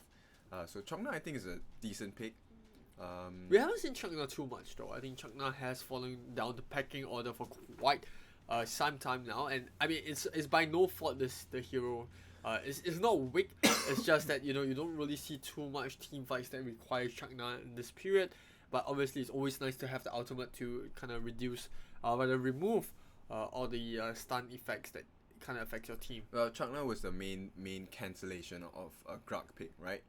Just to cancel the ultimate itself. So I think Chokna, I think is a decent pick. Chokna can be very tanky as well. And cancel Marlock as well. Yeah, and you can go for a full AP build if you're being really greedy. A full AP build Chokna is really disgusting as well. So this is interesting to see how they want to play this out. Yeah, I think they are prepared for the Marlock pickup, although I'm not sure if Morisita wants to pick up the Marlock because they've already got a Krigzik, so that is the support role, support tank role getting filled up, although Krigzik is more of a support than a tank, which I'm pretty sure will be played by Lolicon. So we most likely will see Kurosawa play on the Krixie, and Zeal probably going to be played by S9. They banned out the Darcy, which is a pretty good ban. I mean, if you look at the Realme's draft now, or Day 9 Realme's draft, they are going to be focusing on picking up the jungler. There is still quite a bit that's open. There's the Fennec. Enzo gets banned out as well. Enzo was actually played by Realme in the previous opponent against Biraram United. So I guess this is why they pick. And an update as well for those who are interested to find out about what happened in third placing match. Rivendell actually won Biraram United Esports 2-1 or 2-0. So Rivendell are your third placed players or a team, whereas now we are in the grand finals, which is a best of 5. Liliana, not a bad pick, decent burst. But I don't think they have enough lockdown on the side of Day 9 to kind of make Liliana's reach her full potential. I mean, Mina is still available for the pickup if they want to, but Mina is just a little bit immobile. They can pick up the Mina Flash, so that is not too bad. but they ban out Omen, so they don't want it locked down against them as well, which is That's pretty right. surprising because they really got Changna. So I was surprised that they actually banned out the Omen. Well, it would have been a one-for-one exchange in terms of ultimates, right? So I think they want to keep that for Quizix since they saw that pick itself. I think it is a smart choice on the side of Day 9. Try to keep your ultimates as available as possible. And well, this is gonna be a tough game. Violet once again. The timer on Violet, we have already seen how good space plays around this particular timer. Once the Violet hits a peak, it's more or less GG. Yeah. Towers will fall. I don't know about the Richter pick though. If you pick up a Richter, he's going up against a Yena. Yes, Richter can do well against a Yena, but I think they need someone that's a front line. At least someone that's front line. Because right now their whole squad is really squishy. Yep. They have a lot of burst damage, but it is still quite a squishy lineup. So I'm not sure if they can deal with the damage output coming out from Real 9. If they're not too, or Day 9 if they're not too careful about positioning. I think they want to go as sneaky as possible. I mean, with this Quizix pickup, it's going to be very, very dangerous for Day 9 as well. They don't want to overcommit as well. Ooh, interesting. If so they pick up turn- the Tara yep, and turn then... and pick. Oh, this is interesting. If they pick up a Tara, it's going to be a jungler Tara, I guess.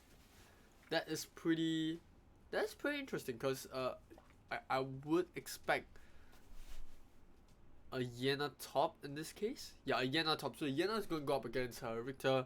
We're going to have a Tara jungle as well. Someone that can really dive on the back. I think it's something that provides sustain. So I think they recognize the fact that there's a quick zig and they have a decent amount of burst. So they want to pick up heroes that play a little bit more sustain and at the same time a little bit more tankier. So a Meaty shield right in front of them, and Tara does fit the bill right there. So okay, interesting draft for both sides, but I do give the draft over to Mamacita just because of how broken Krigzik is. I still recognize the threat of Day 9's draft because of the Liana and the Telvanas, and we know how well, as of now, Telvanas 100% win rate. That is what it is, but you know, we'll have to see when we go towards the late game. That is where we'll see all these heroes shines, if there is a late game to begin with. But for now, fourth game, predictions? I would be on the opposite end of you, I guess, based on the fact that they have Smite on the team. I think going into the laning phase, the experience bar and experience growth will probably be stronger from the side of Day 9. Alright, so we'll see how this game turns out, but for now, Day 9 Realme backs against the wall. They have to win this game to bring it to a game 5 and potentially at least stand a chance to remain to try to be the Thai champions, whereas Space Gamer Mamacita, they have one game in hand, and this is their match point game. So good luck to both teams. Hopefully they can get the results that they want, which is obviously be the winning side.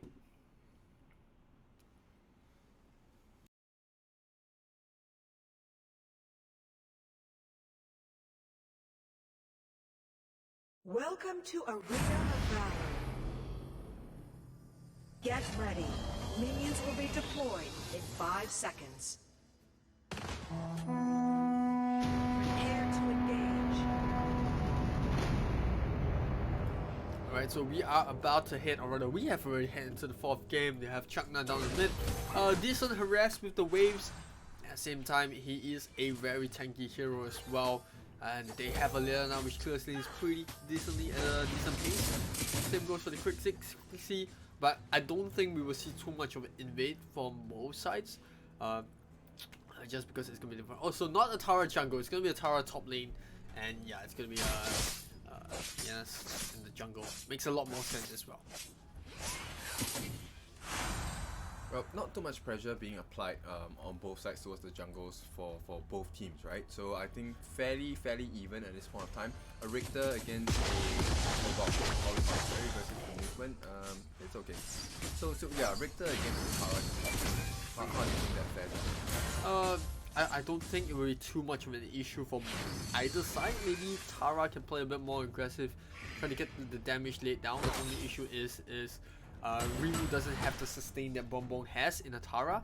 So I guess in a sense, Bonbon will win the lane, but if Richter plays safely, then I don't think he will face too much difficulty as well. But now, we have a little bit of engagement coming in. Zeus got the level 4, but I don't think he wants to use it on the Changna. Hey, they both will just go their separate ways. That's right. So S9 already hitting level 4, along with the junglers on the side of K9 as well. Tamon also hitting 4 as well. So I think it's still pretty even. I'm quite surprised Rimu is on equal ground with Bonbon, considering the fact that Bonbon has his smite as well.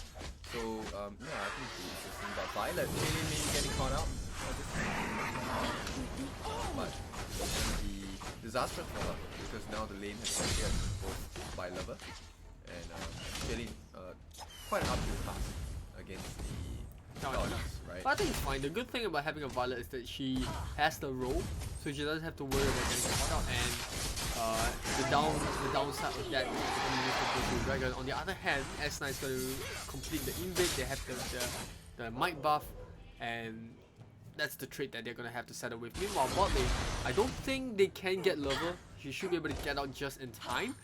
But if they're not too careful, they might have a counter initiation. That's right, Shailene here probably gonna get caught out. Shailene, will she pay with her life? And she does. So this is a good start here for Day9. This is what they are looking for. They want to slow down Violet as long as possible.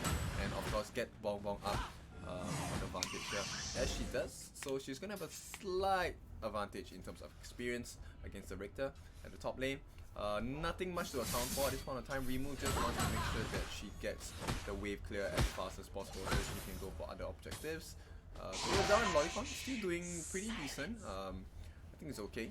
But currently now I think they're pretty even in terms of farm and experience, right? Yeah, I don't think there's too much of a difference. The only difference is maybe the First Blood and the Abyssal Dragon. That's about it. So 300 gold differences. And now they go to the camouflage. Oh, this is where Krixi is so important. They come in with the kill. I think that's going to be the pickup onto Tamon. Yes, it is. And they have Krixi ultimate on as well. It's going to catch two members out. They might get Normin as well on the Liana. But good start. What a nice stop there.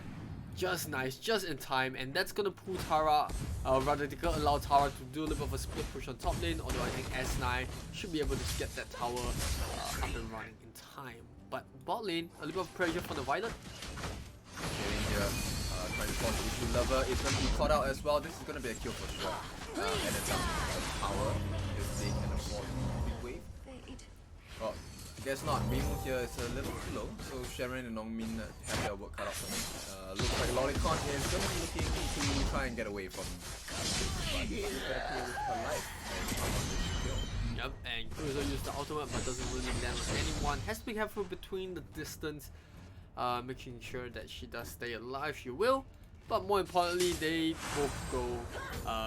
both walk away really happy with one kill each down the bot lane and the jungle as well. But good play coming up from Tamon to get the kill onto the Krixi. Right, very heavy pressure by the Liliana here in the mid lane. Just keep snooking the creep wave here. And Lolicon here, she's gonna have to try and defend the Might Golem from being stolen from the side of Day9 here. Very important role for her, as it looks like S9 with slightly more than half health wants to try and make something happen in the mid lane. Yeah, they're gonna have the camouflage up and running pretty soon. They already have it, it's whether or not they want to use it. They're gonna pull the Might Golem away, which will delay a little bit of time, but here it comes. I think this could be an engage if Tamon isn't too quick. Oh, Tamon gets in just in time. So S9 fails with the invade, doesn't get the red buff. That's gonna be a wasted rotation for her. That's right. But bot lane I think is still okay. Shailene getting 3 shots in with the roll. Looks like rotations will be made by Day9. They need to defend this bottom tier tower. Shailene already getting one of the first four items here. Especially a Rimu getting caught out though. Tamon here is going to get the kill. He's already at level 9. Slightly one level ahead. Red team tower has been destroyed. SGN, they are going to be able to A secure blue 80 for team tower themselves. has been destroyed. They lose another tower instead. So 3 for 3, both teams have a similar objective, but here comes the Krixi ultimate. Is it enough though? Tamon getting really low. They get the pullback and Lolicon will be able to get the camouflage down. And not only that, they managed to remove the jungler. That is a 1-for-1 trade. But more importantly, they already start working on the top side with Bonbon. He has the ultimate. She will be able to get out, or will she? She should be. Yeah, Bonbon's fine. I mean, the amount of sustain she has is. But I think I want to highlight something here. So Chaylin is already now, I think, the top net worth in the team. So she's already hit. She's probably at mid peak state, right? And how they got the kill was that she was all alone in the back, just sniping down the opponents. So they need to address this issue. Chaylin is already getting kind of fat. 3.8k, highest net worth now if we take a look at it again in the game. So she is hitting peak state pretty soon. And more importantly, the zoo is gonna get more and more scary as the game goes on. 0-0-3, not the best game so far for S9, but still perfect score, and at the same time, still contributing to most of the kills. And now Min down in the middle alongside Chakna. I don't see this Chakna being too effective At yet. this point in time. Yeah, it's just nothing really fun, but I think Sharon will go down here. Oh, Chaylin here, another kill in her name. She's really doing well here. Chaylin, she wants to force the issue. They're gonna secure the Spirit Sentinel for themselves. Hamon just checking things out as Lolicon goes in this. And you can see Bong Bong cutting waves at the bottom lane, but not gonna matter much, right? As now SGM once again 7.5 minutes. This is their timing. They have managed to keep it in check. This is the DS, but come on here. Obviously, she's not gonna let that happen. As S9 throws in the ultimate, she wants to get the kill, but will she survive here? As really low, Bong Bong jumps in. She needs to get the sustain up. Her Audi is active at this point in time, and SGM has been pushed away from the objective here. So really well played by Day9, but here comes Richter. Rimu, I don't think we should be going in alone here. 1v4, not the best situation in here. Chaylin, take a look at the damage that Chaylin is dishing out here. She's getting a lot of shots in. Sharon actually quite tanky here, being able to eat quite a few shots from Chaylin. So I think it's pretty even. Slight gold advantage, close to 1k. Yeah, and at the same time, you do get a little bit of that push coming in from Dana. I mean, you did manage to push the top and middle lane by a little bit, and this is because of Tara. She's just so tanky, being able to soak up damage, go in. Even if the Crixie uses the ultimate, she is able to soak up a couple of hits before, filling the pitch. So that is a good thing coming from Day9. But now all the heroes are on the map. A couple of flashes being burnt, especially on the space side. Only Crixie with the flash. I don't think it's a good time to fight. Well, Bong Bong Rimu having their own personal skirmish at the bottom here. Down to less than half health, and it looks like his massive fight. Chokna just gonna be poking. 1.9k damage coming from that. Right, come on here, probably gonna get caught out. Okay, so she's gonna be the first one to fall in this skirmish as Chokna actually burns the ultimate, if I'm not wrong. Yes, she actually does. So Sharon here, no more ultimate to offer to a team Kurazao. I think this is where perhaps they can try and force a fight. FDM probably gonna win the fight if they do force the issue here, because there is no more CC in the team. Yeah, another cooldown. Lolicon catches the rest of the team here at the top. And now they are forced to be back away here. Bong Bong left all alone. Does she have access to her ultimate? She does. And I think Rimu is now in the position where she has to run away because she doesn't have as much sustain. A good thing to have that tier 1 tower. Just gets back in safety. And with Sharon's CC immunity coming up, they can find for another fight. Flash or on cooldown, or rather up and running. However, Richter, careful. Too bad Rimu here overextended her stage. She had to, she was forced to, because there was a wave coming in. Yeah, trying to get this done, but Lover here, nice shot. Brings the rest of the team down though. S9 very confident charge, but does he have an ultimate to kind of escape? She doesn't have access to it, so now she's gonna pay a price and give a tower Blue instead. team tower has been destroyed. SGM here, Space Games, Mamacita, things aren't really say the best situation for them right now. Yeah, but when the game starts to drag into this station, it's just gonna get more and more painful. And she is racking up in terms of net worth. Look at that, 6.5k. The most, rather the second highest, and only Tara's highest of 7.9k, because she has been split farming. Yep. In fact, she has been pushing the mid and bottom tower for a long time now. They still need a little bit more time on the side of phase 4. Violet to get that max build out. She is lacking a couple more items. I would assume that she wants a little bit more crit in terms of that. Lolicon still doing a good job at supporting bot lane. Richter holding her own weight in Rimu against Bong Bong. Well, I think this is a lost cause for Rimu here because Bongbong will have access to her ultimate. She just needs to be able to survive the tower hits here.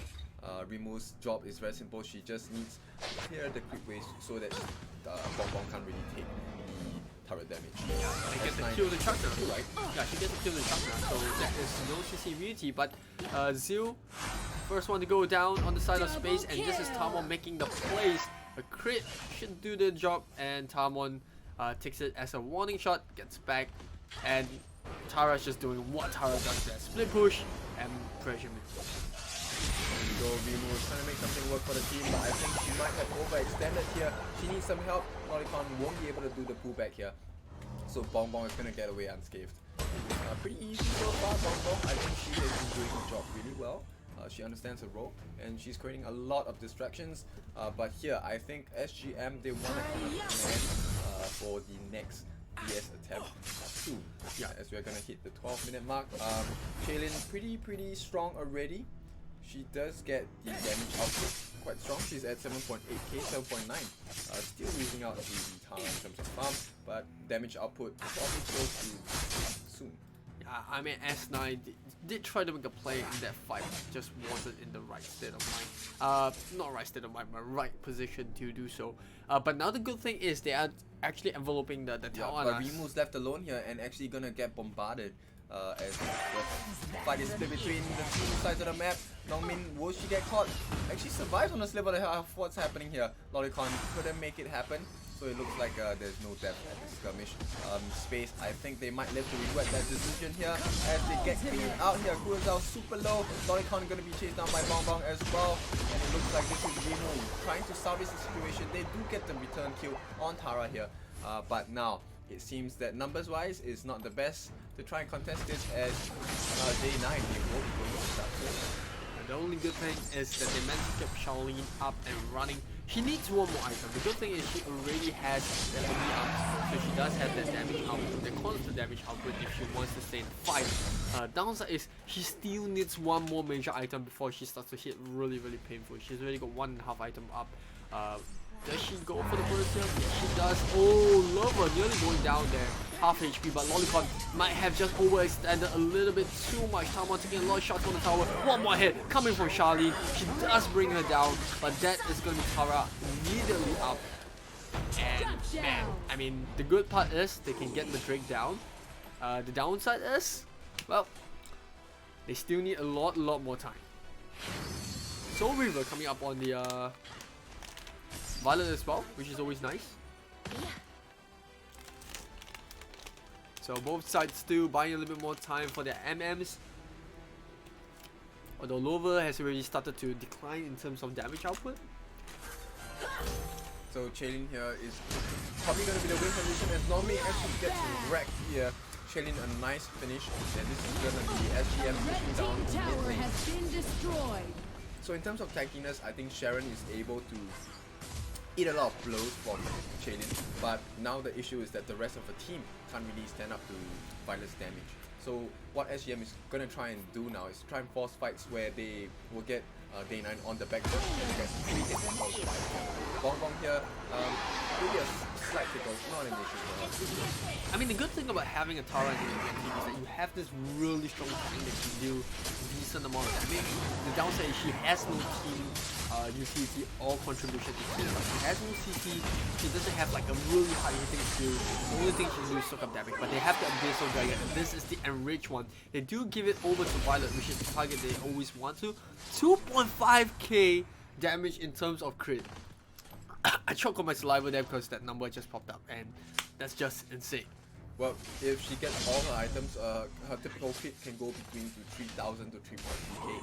So I think that's what Violet will be working towards. She has a pretty decent KDA 513.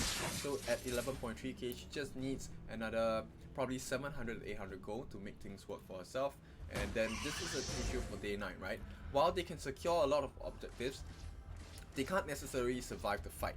And Shaylin here actually, gonna finish up with the revived resurrection item as well. So I guess a little bit of a defense in that they still want her up and running. Although I would like to see Space play a little bit more aggressive, just go full damage, glass cannon on this.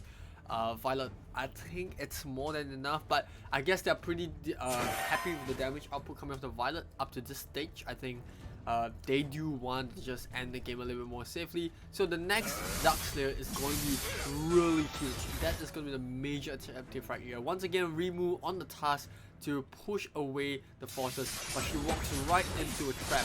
1v2, can she survive? Nope, instantly gets taken out. Bonbon gonna go for the back door on the bomb tower. She will get it, but in return, they will settle for the Dark Slayer, but I don't know if this trade is worth it. That's right, you are potentially losing the final tier tower, but it's okay, Kurosawa is already dead. So now the Dark Slayer has been taken. This is a great movement by SGM here, Lolicon. A very ballsy move just to waste a couple of skills on the side of Day9. Chaylin, she needs to get out of this skirmish straight away. Lolicon, she's gonna throw away her life, it's fine. This is just to protect the objective of the game. Once they have the DS down, the Drake down, this is where SGM will be at full power. And you can see, take a look at S9, she just wants to create a distraction for Chaylin to come in and get the 3 shots in. I mean, the good thing about, you know, the side of Space Draft is that they have 2 sources of main damage output, right? You have the Violet and you have the Zeal, but you cannot count them Crixie out. Oh, Chaylin, she might be getting caught out here. Oh no, this is not the best time to get caught out, especially in the team fight. So Chaylin here actually makes it out alive. Rimu and Kurosawa are gonna save their teammate here. Bonbon, I think she might have overextended here. She needs her shield to be up. Is there anti-healing on the items on the side of SGM?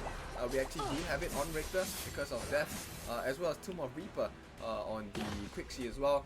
So this is not a place that I think Bonbon wants to be at.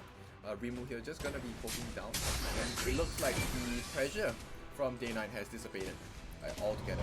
Yeah, I mean, the fact that they lost that Drake is a very big thing, and they also have the Resurrection on Charlene, which is always nice to have. She's probably gonna pick up this Mind Golem, which is definitely gonna help her in this pushing power. Drake already down to half HP, so it's a make it or break it here. Do you actually go for the push? You have Resurrect, you can play a little bit more aggressive. You can ignore the Tara. Ooh, Come on. That's a chunk of health being taken. I think the thing here that saving grace for Day9 is that they at least have the second tier tower to be, present. Not really gonna be present if they continue to let this happen. But I think that Day9, they kind of recognize the position they're in. Rimu actually gets taken out by Bonbon, but it's okay. He has a revive. So now they want to try and make things difficult for themselves, for the opponents here from the side of SGF. It's really important to put down, and Crixie, I think, preemptively used the ultimate right there, but it's fine. They will still give the buff. So you can see the hyper carry in Violet right now. They have shifted all the resources from the Zeal and the Crixie all the way down onto Charlene, and hoping that Violet can do a good fight. If they can catch the Tau Anas or the Liliana in a bad position, that is a vital. That is the win condition for them right now, because Violet can pretty much just shred anyone in the front line, be it Chakna, be it the Tara. Give her enough space, she can hit 3k in terms of crit. That is the number to survive. And here we go, Kurosawa is trying to throw and dish in the damage. Chaylin here, left all alone. Somebody has to go for Chaylin. Chaylin's getting 3 shots in, and she's been dealing so much damage here. And she gets the kill here. No, actually not saved out by the rest of the team here. Chaylin so low on health. Can she make that comeback for her team? It looks like Lolicon is actually not going to be able to save her teammate. The first revive has been used by Chaylin already. Can Chaylin make this change? As Lover is going to be taken out by Lolicon here. Lolicon going to fall again. So this is a 1v3 situation. Not looking too good, but it's Chaylin we're talking about because her damage is so huge. She potentially can fail. Ooh! What What a was nice shot! And she might lose out the fight to Tawanas as well. The stun comes in, and She has a revive. She has a revive. So this is the last chance. No more. No, she used she it already. used it in the last fight. They took it out, so it's gonna be a 2-2, and we are going into the final game of the day, which is gonna be the last game between SGM as well as Day9 Realm. Wow, what a game that was! I mean, Super tense. We definitely can feel the tension here, all the way casting. But the thing is, Space, I think they kind of let it slip from their hands. Really pity that they let it slip from their hands. Chaylin actually had a bunch of damage, but I think the rotations around the team and the positioning during the team fights didn't allow them to really maximize it. Rimu, while she had the Curse of Death, she was overpowered by Bonbon most of the time. And I think Bonbon, once again, my MVP of the game for Day9 for sure. as Yeah, they I even mean- things out at 2-2. Charlene did a good job as well. She kind of sold away the resurrection, just go for the blade of the sickle blade as well, because she knew she already used the resurrection, so cooldown, no point having it. So she sold it, used the death sickle, and I mean that she did the best she could. But I think, as much as you gotta say that space, I wouldn't say they threw it away, but as much as we say that there was a wasted opportunity given that they bought so much time for Violet to farm right. up, it was a really good game played from the side of Day and I Realme, because they played Right. really well. I mean, Yep. they were pressuring from start to end. They knew that they were on the clock to stop the Violet being farmed. But even when the Violet was farmed so much, Bonbon and Tamun just killing the Rimu down the bot lane, catching him out, and making sure that Rimu is never in a team fight. That is That's the right. key winning condition for them. I think now the momentum swing is definitely in Day 9's favor, and they know for a fact that now they can potentially kind of ban Violet if they want to, or they can actually leave it since they kind of figure out how to play around the Violet draft, right? Yeah. So it'll be interesting to see. I would feel the tension and stress is all the way on SGM's back. So this is their game to lose. I think Space Gamers Mamacita, they have the upper hand at this point of time, but I think as per Day 9's performance, we have to see. Yeah, Still we'll have to- 50-50. Yeah, absolutely. Good breakdown, Red. We'll go for a short break, but when we are back, the final game between Space Gamer Mamacita and Day 9 Realme.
Alright, so we are here for the final game of the day. Can't believe we really went down all the finals, and this is what it's all about.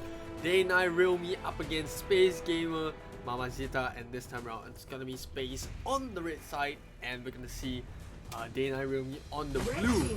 So once again, Tawanas 100% pick rate for both sides, and we're gonna see Space ban out both the Crimson as well as the Zip. Crimson obviously not working too well for them, but at some point in time we all already, both of us thought, okay, the Violet is fed enough now.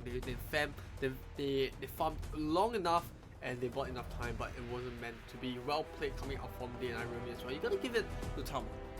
She did a really good job at making sure that it was really tough for them to end the game, you know, going down to the bot lane, ganking the Richter, and then going up to top to end the game. There's good positioning overall on the side of D9. Not to say that Space didn't have as much of good positioning. I think it was just a very slight mistake for Violet to be too close to the fight at that last skirmish itself, which kind of led to the downfall of the team, right? If she had slightly more help, she would have ended. The result could have been very different. But nonetheless, now with that happening, we are 2-2 apiece, SGM and both Day 9. So this will be interesting to see, as we have a Darcy and a Yawn taken up on the side of SGM, and of course Telnas against the Yawn. I think Telnas first and foremost, outrageous the Yawn, right? But in terms of damage output, in terms of DPS, they're kind of similar. I think Yawn has a higher DPS in terms of burst damage. Slightly more, I feel. I think if it's talking because about of his passive. from the start of the game, Yawn has maybe lesser damage in terms of the poke, but you know, when you reach that late game, when you have both heroes on max attack speed, if it's a one-on-one, Yawn will win. And if you're talking about a team fight wise, I think Tawanas does have a little bit of advantage because of the range. And at the same time, if you have a frontliner like a Chukna right in front of you, then it's not always the best case for Yawn, who needs to get up close and personal. But yeah, I'm gonna call it right here. I think SGM will pick up the Marlock. I think Marlock will be a really good pick. Every single time they're on the red side, they always pick up the Marlock. You know, it's really good for the invade. You know, you do get a little bit easier to go into the jungle. You have a little bit more access as well, and it just makes your lineup quite difficult to deal with, right? It's super tanky, you still can deal a lot of damage as well. So yeah, I agree with you. Marlock is probably one of the main core choices that we might be seeing here. And they're really comfortable on it as well. Like, maybe we haven't seen the best of Marlock plays yet, but there are a couple of times where we saw really good stuns coming out, really good storms but nope, they're gonna pick up the Zenio, so not too bad. I think Zenio is pretty good, but we already saw the Yena and the Chukna getting locked in. They're gonna ban out the Omen as well. Zenio can really wreck Chokna at the backline if Chokna does not farm fast enough. We have had situations where Zenio, like we as a team, we tried to Zenio just blow it up. Team's turn to ban. I think this is what Space is gonna be trying to go for. Probably a Zenio against a Yena, I guess, on the off lane. Pretty much. I don't think we will see too much of a difference. Yena going to the jungle, yes, she is a little bit of a flex pick, but I think Day 9 Realme will prefer her to the top, although we have seen Tara getting played into the top lane for quite some time already, especially against really strong teams and really strong drafts, and they will ban the Tara, so they respect the pick. They respect the fact that, you know, Tara's really strong, so that's going to give the Roxy over to Realme, unless Mamacita take the Roxy for themselves, which I don't see that happening, because their draft at this point doesn't really need a Roxy. They can still pick up a Roxy. I don't think it would matter though. Roxy, while it is a good pick, they do have a Chokna on the side of Day 9. So it essentially cancels out. It's the AoE damage though. It's not really the slow. I think it's just the AoE damage. And Chukna's ulti only works if you time it correctly. Like you can't, if it's already on the lockdown, you can't use the ultimate to break away from the chain. So if you ask me, I think Roxy is still overall a really good pick. You can still jump in to at least try to catch the Tawanas, the Yena. I don't think the Chukna should be too much of a worry, although I think Chukna in terms of AoE damage is where it really hurt. In the previous game we saw Chukna putting out quite a bit of a decent damage in the last team fight. Yeah, decent amount of slow team was fight. the main issue in in terms of position. But right? surprising though, I think the reason why Violet was actually kind of caught out, the reason why Charlene actually died there was she rode a little bit too close into the fight, I feel. Fennec. Yeah, okay. I feel Fennec is a really good choice on the side of SGM. So Fennec probably is gonna be, I don't know. Will they do a double jungle? I'm not sure. But the thing is, Fennec farms really fast, and Kurosawa is able to, or in this case, probably Shailin, right? Will be able to deal a lot of damage. And Tawanas is really squishy in comparison to Fennec, because in terms of DPS exchange, Fennec kind of wrecks Tawanas, even in the mid game. I think it's more of the fact that Fennec has the lightning rope, Yep. so he does have a form of escape as compared to Tawanas, which doesn't really have too much of an escape mechanism. Quinlan. We haven't So, seen I Quinlan mean, in a while. that comparison is the reason why I think Fennec will be a better choice. But yeah, Quillen getting picked up will be pretty interesting. Right, so diving into the back lines, just the invisibility. I think Quillen can cause a lot of confusion and chaos in the back lines as well. So okay, I guess it's just a pro pick, right? Lindis, they want to kind of play with their minds on the side of SGM here. So it's going to be a Lindis and a Crixie. How do you find the tankiness of the lineup? I mean, the fact that they have a Chakna, it's pretty good, but overall the rest of teams are pretty squishy. So I guess they have the Yena, which is the one that's probably going to be the off lane. You got Lindis in the jungle, Quixie in the mid along the Chakna, and then Tawanas in the safe lane, or rather the bottom lane. Same goes with the side of Space Gamer Momosita. They'll probably have the Yon up against the Quixie, or up against the Tawanas. Tankiness wise, I gotta give it over to Space Gamer Momosita. Whether or not they lock in the Alice, the fact that they have a Xeno is definitely way more sustainable. A lot of shields. Yeah, a lot of shield as well. They have the Heaven's Grace, which is always nice, Divine's Grace. So it does help in terms of sustain. I'm just a little bit afraid of positioning wise for the side of Space Gamer Momosita, because they have to be really careful about how they want to go about this fight. The good thing for them is that they have Alice and the Darcy combo, so the magic amplification, and this sets up for the Darcy ulti. I think it all boils down to how and where Alice is placed itself. If Alice can disable or at least disengage a couple of opponents on the side of Day9, I think that spells a very big advantage, especially when you have a Xenio jump and Darcy as well with the displacement. All of that while it's happening, you have Yon and Fennec who are just breathing down with arrows, right? So it's pretty exciting on the side of SGM, but of course you don't discount Day9. Day9 have a really powerful lineup as well. The Lindis and Tawanas, these two are extremely fast as well in terms of attack speed and damage, and they have Yena and Chakna and Quixie to kind of take away the control from the other side of SGM as well, while dishing out magic damage. Yeah, I think the only downside I see for the side of Space is that they don't have too much of a melee combat. Every single one of the heroes need to stay really far away. So if you look at the way Real Knight can try to play, is put the Chakna in front and then try to outrange with the Tawanas and the Crixie. So that's just how I see it. I feel Real Knight has a little bit more sustain as well as balanced draft, because they have the Yena, they can dive in the backline. It's going to confuse the Space because they all have to force to back off, and then you can have the Crixie as well as the Tawanas do the damage from afar. So that's just my breakdown. I just think in terms of draft wise, both sides are pretty strong, but I'm just gonna tip it in a little bit of a favor for Welcome DNA to Real a World. I'm gonna take the opposite view from you in this case. I feel it's probably more in SGM's favor here. So I think Get ready. Minions will be Gonna have deployed the in 5 seconds. game started. It looks like what? Yeah, I think they might just go to a remake as well. We want them Yeah, that's disconnected, but nothing to worry about. I believe it should go into the same draft. Yeah, I think one of them actually picked up the wrong rune. So yeah, so same draft, but just gonna have a little bit difference in terms of the rune getting picked up. So not to worry about that. We will restart the game really quickly. But yeah, maybe you want to break down the reason why you think SGM, has that little bit slight advantage. I think SGM, they have a slightly better control of the lane. In terms of, like, if you were to compare a Crixie versus Crixie and a Chokner, right? Crixie and Chokner versus who was in the mid for Crixie.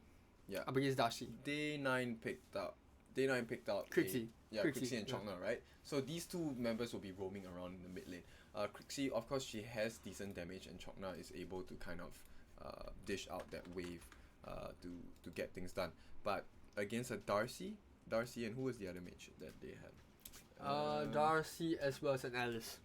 Alice, yeah. So in terms of mobility wise, right? Alice, I think with the shield, they can keep a bit of damage. You know, they can soak a bit of damage, which allows them to kind of be a bit more aggressive in terms of using the skills, in terms of using their attacks, which means that they can do a wave clear much faster in comparison to people like Crixie and Chongna. So I think just based on that particular slight advantage, it gives them more freedom to kind of run around the map and make things happen for the team, right? So SGM, they love to make a lot of space for themselves, get the AD first. I think maybe just a reference to past games. If SGM gets the first AD or gets advantage in buffs, I think that really could spell pretty bad disaster on the side of Day9. Yeah, so absolutely. I'm favoring SGM a bit more here. So we will go into the draft very soon. I think we can just go straight into the casual battle because, they've already got the heroes locked down. So we will be playing the same draft. Nothing to change in terms of the picks that we're going to be seeing into the last game. But remember, if you want to catch up more about FSL and know more about how the FSL circuit works, remember we have 2 different circuits in this year, 4 game titles as well. FSL Elite going to be happening in March. We will be casting there as well. Yep. So remember to catch us live in Singapore. But if you want to find out more about the competitions and the event dates, you can head on down to our Facebook page as well as our Instagram at FSL. That is where you can find out all that you want. We also have League of Legends that's happening in the meantime. So if you wanna, once the AoV game is done, you still want to catch more of FSL, you can head over there to FSL Sports. So it looks like the game is back and we will show you the draft now. So it's a little bit different. I think there was a little bit of a change in terms of the rune. They picked up the wrong rune there. So now it's gonna be 3 flicker, 1 on Crixie, 1 on Tawanas and Yena. But we're gonna have 2 flicker on Charlene as well as Kurosawa. Nothing too much of a difference. While Fennec is gonna be the jungler up against Lindis. To jungles, not too bad. Really, really fast. Like we said, Fennec jungle is one of the fastest in the game, if not the fastest. So I think this is a huge advantage on the side of SGM. And of course, with that, Darcy is going to be playing in the mid. So Darcy against a Crixie in terms of magic damage, I think they are roughly the same. But I would prefer Darcy in terms of how much damage she can actually dish out. But I think, in terms of DPS, Crixie does have a little bit more scariness per se, because you have to worry about the stun, you have to worry about the ulti, and obviously the first skill is pretty pain as well. So I mean, in terms of burst, yes, Kurosawa has a lot of burst because of the ultimate, but in terms of upfront damage and in terms of positioning, I think Crixie has a little more flexibility. So we're gonna have the Alice and Darcy pushing down the mid, while we already see the Crixie as well as Lindis gonna be farming up the jungle as well. Crixie shouldn't be too much of a problem, having the lane shot a little bit by Darcy, but Darcy is a very mana consuming hero. So you have to be careful about mana management. And here Kurosawa just gonna get poked out by a bit, slightly overly aggressive, right, in the mid lane. But here we have Star. Looks like a S9 wants to try and make something happen. She's already 4, so this is in the middle lane. It's pretty hard to catch out the heroes of Day9. That's something for sure, because you don't really have too much catching mechanism. You don't have too much stuns as well. The only one that has a real stun is Zeno.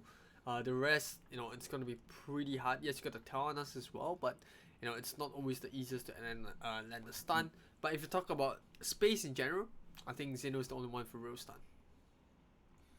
Right, so S9 I think still manages to secure the Spirit Sentinel for herself, so she's still on track in terms of farm. Pretty good for her. S9 is, as we have already seen, very scary jungler for the team as well. So now If we take a look at the rotations around the map, not much really happening at this point of time.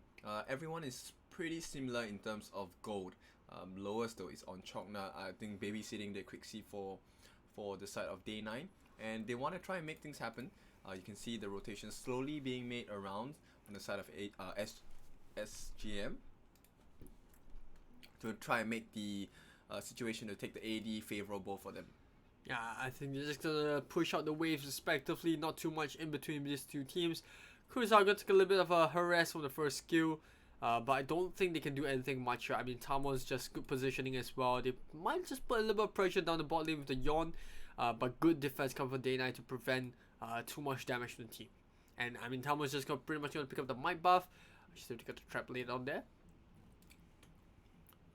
Top lane, Bong Bong doing a good job against the Zeno as well. Definitely higher in terms of levels because she's getting a little bit more crit buffs as well as going down to the mid more often to farm the lane. We know how scary Bong Bong is in terms of her speed in farming and her wave management. She's already down the mid. She's going to clear up, and that's going to give good timing onto the top lane as well. You can see she's putting a little bit of pressure on Kurosawa, and this is why I think the Quixie is just a lot more flexible because she has that stun, she has the range compared to the Darcy. Well, looks like the AD is actually going to go in favor of D9 here. Day 9, they are doing quite well. I think this is going to be a slight advantage. 200 gold, not too much of a difference at this point in time. In terms of experience, Tamon is actually at level 7, highest in the game now. S9, while she is one of the fastest jungle camp clearers, she is still lacking behind. I think this is due to the fact of the AD itself. And here we can see Fennec, S9 just putting so much pressure on the bot tower here. Yeah, they really want this bot tower, but I think they should be able to clear it. I don't see a team fight happening. I think they're just gonna make sure they clear it up. The ulti coming in from Chakna as well, just to make sure that nothing happens. Meanwhile, top lane, Zeno taking a little bit of pressure down the tower, but you can see they're very focused. They don't want to touch the Zeno, they just want the tower. That's right, lucky win here. Nice item equipped. As we see the pressure being laid out on the side of Day 9. They are really clever in terms of how they want to cut the waves, and so this is gonna be a big issue though. Tamon, will she be taken out here? Do they have enough burst? At the same time, yes they have, and this is gonna be the first kill of the game. Bong Bong here gonna be having a lot of damage taken out onto her. As we look at the lane rotations here, I think SGM doing a very good job. They are going to be making this rotation into the middle lane to try and force Quixie out of position, while Lover is busy shooting down the tower at the bottom lane. Yeah, I think this is a good trade though. I mean, Real 9, they are doing a little bit better in terms of... this is free tower. So free tower here, S9, I think they got the kill. Probably not so. A nice defense here. Yeah, sorry, you were saying? No, I was just about to say that I think Real 9 are doing a good, as in Day 9 are doing a good job at keeping those pushes in check, although Space does have a better early game because of the Yawn. Then obviously they are doing very well because of the Fennec applying pressure in the jungle. I don't think Lindis can stop too much. Yeah, they still managed to push back the wave. So despite giving away 2 kills, they don't really get much of this fight. And I think they are on the clock. They need to end the game before they hit the game. S9 is really ballsy with the move though. She seems to be really aggressive here. I think they're fine here. Kurosawa not taking too much damage. Close to half health though.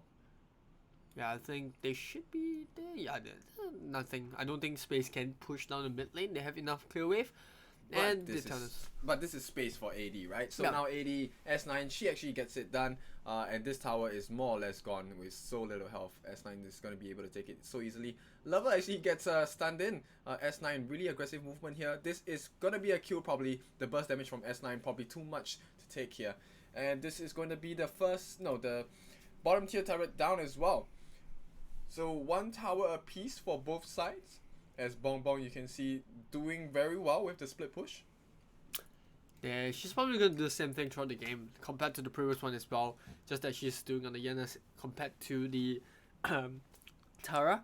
She's going to make sure that she pushes the top and mid lane, and then probably going to swap with the MM once she's done with the top. So yeah, you already see her moving to the bot lane. She's going to do the same over and over again. and hopefully buy enough time for the Taranas as well as the Lindis to become fat enough to fight against the Yon as well as the Darcy. So we're closing into 7.5 minutes. If you take a look at what SGM is doing, what they're trying to do is to prep the map around so that they can find a kill, get the numbers advantage, and probably go for the Dark Slayer once again. Of course, I think Day9 already kind of know what's going on. They don't want to allow that to happen. As we can see, S9 being super aggressive. Will she be able to get a kill on Bong Bong here? Bong Bong super low, but it's okay. S9 doesn't manage to get the kill. Instead, Star, will she overextend with the Divine Grace here landing onto one of the members of SGM? It looks like they have successfully made the rotations, and now Day9, they are on the back foot here because now the pressure being placed in by SGM, they probably get the Sage Golem here. Oh, it actually gets stolen. Re-stolen back here by Lover. Beautiful, beautiful ultimate. And it looks like this is going to be a free tower on the top lane while the rest of SGM tries to make their way towards the Dark Slayer. Yeah, that's a really early Dark Slayer. A little bit late in terms of the 7-minute mark, but still a really early Dark Slayer if you consider how fast how slow this game has a little bit been. They might want to contest a bit, but you know, it's a Fennec and a Yawn. There's just no way you're gonna get it away from them. Along with an Alice. Yeah. And Star actually are gonna pay the price here. I think it's a fair trade. Giving a kill in exchange for the Dark Slayer. Kurazao here super low. Tamon, a lot of damage being dished out so far. But Bong Bong, I think, yeah, they can't really pressure too much as the rest of Space is making their way down. S9 gonna be helping out her fellow teammate Kurazao here as they try and get the AD for themselves. Gonna be uncontested for sure. Once again, S9, take a look at her farm. She's up at 5.2k, highest on the scoreboard. Currently now 5.3 as well. So like we said, Fennec is one of the craziest and fastest junglers, right? And I think the snowball is continuing, and it looks like Day9, they have a big issue up their hands. Yeah, Day9 is just doing a really good job and managing all this waves getting pushed in. Like I said, they're doing the same thing over and over again. They need 2 more major items pretty much on both the Lindis and Taranas before they can take a big team fight. But they might get the Might Golem slow. No, she doesn't. Tamon goes in. Doesn't even use the Smite though. So she will have that Smite up for the Sage Golem. Although it looks like she might be saving it. Tamon maybe ready for a fight bot lane, getting pushed in by the Drake as well. They spot out the Darcy. They might be able to catch him up. Zeno using the ultimate comes in just in time. Save, but not enough. Just a bit later, but that's going to draw them away from the bot lane. They will be able to clear that out, but now the team fight has begun. Bong Bong, first one to sacrifice herself, but the Phoenix a little bit too near. Tamon doing her best to drop as a Lindis. They don't have any more sustain in that fight, but Tamon still making sure that the Zeno doesn't catch her out. Good positioning there. Sharon peels away and buys enough time for the rest of teammates to take down the Drake. I don't think Day9 should stay any longer in this fight. They need to go back and heal up. This is a favorable situation for Space, right? They have good sustain on their side. They have Alice with the shield, and it looks like they're gonna continue pressuring the bot lane. But here we go, S9 being very greedy, chasing Tamon as well. Tamon, she's probably safe here. As you take a look at the rotations around the map, they want to force their presence. You can see they are trying to take the objectives in the middle as well. Yeah, I mean, if you look at the way they are playing, they know that as long as they can drag into the late game, they can, you know, have more effectiveness on the Lindis. We already saw a small insight to how much damage output Tamon can put out, and it's a good thing that she hasn't died so far in this game. Right, Star being very aggressive with the jump as well, but they have to be careful. Bong Bong jumps in, S9, simple, a lot of mobility on the side of SGM. So here, she's going to give the heals on the side of Star as they look to retreat. I think that was a little bit unnecessary from Zeno, although he does get a quick teleportation down the mid. That's going to be ulti down, so they can't really contest for the AD. In fact, all 3 members, or all 3 cores on the side of Space were low, so they had to go back. Well, this is really tense from both sides, right? Any one mistake means you probably potentially give an ace to the other team. That's how scary both teams are in terms of damage. And now Xenia doing her best here. Star, I think she's been doing a very good job of doing a split push so far. As the mid lane, we are going to go into a skirmish, I guess. Bong Bong maybe getting caught out here. Tamon actually, wow, what a devastating blow there. It's going to take the mid tower away, and SGM, they are going to kind of force the issue here as the whole team is present at this point of time. The Dark Slayer is up, so they want to make this as hard as possible for the side of Day 9. What they want to do is kind of create space for themselves so they can actually move on to the DS. As you can see, they want to try and secure another tower, and they are going to do so. S9 probably can take this DS all by herself, but I think that now the team is going to be supporting her. Bong Bong, perhaps she's going to be a bit too aggressive in her movement. Not going to get pulled back here. So now they have the Drake on the side of SGM, and I don't think it's going to be too easy on the side of Day 9 here. Yeah, they will take the Drake down pretty quick. I'll give them that because they have both the Teonas and the Linders. But on the downside, they have to worry about the Yawn as well as the Fennec just stranding those towers. So they have to quickly clear up the jungle, prepare for the next team fight. Meanwhile, top lane, Zeno is going to be able to split push for a little bit, similar to what Bambong did in the previous game.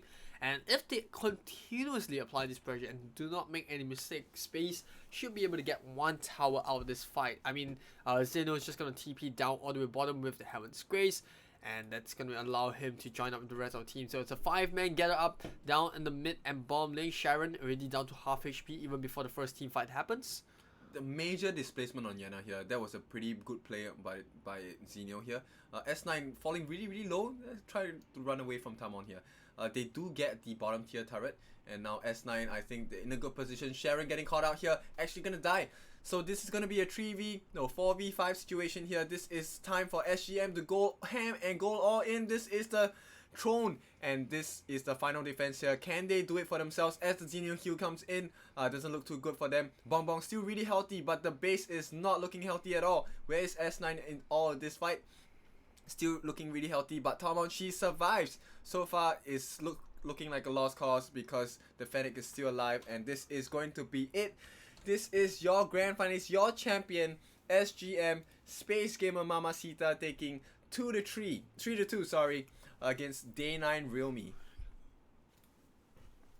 Good game coming up for both teams, but unfortunately it is the end for the side of Day 9 Realme. Like you said, really close game, but SGM being dominant from the mid game onwards. They knew that they couldn't let Lindus reach the late game, and they're just making use of the space bot by Space Star to actually get both the Dark Slayer as well as a lot of those objectives by bursting down with the Yawn as well. So well played coming up from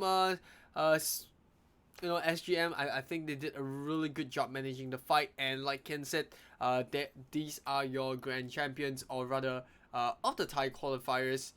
Space Gamer Mamacita looking really comfortable throughout the tournament. I think the only real opponent that they had in this matchup, or rather in this tournament, was Day 9 Realme. So we will be seeing them in Singapore and on March. That is where they will be contending as well, going up against the other qualifiers. And man, that was a really tough game for both sides. But I gotta say, end of the day, Space Game, they must be relieved. They took it the hard way. Yep. But they still made it cross the finish line. So with that being said, unfortunately, this is the end of today's stream for us. We will be back casting the combined qualifiers that's going to be happening next week for Indonesia, Singapore, Malaysia, as well as Philippines, if I'm not too wrong. That is going to be the 4 combined regions that we'll be playing. Hopefully we will see an exciting matchup like we had in Thai qualifiers. Once again, if you want to find out more about FSL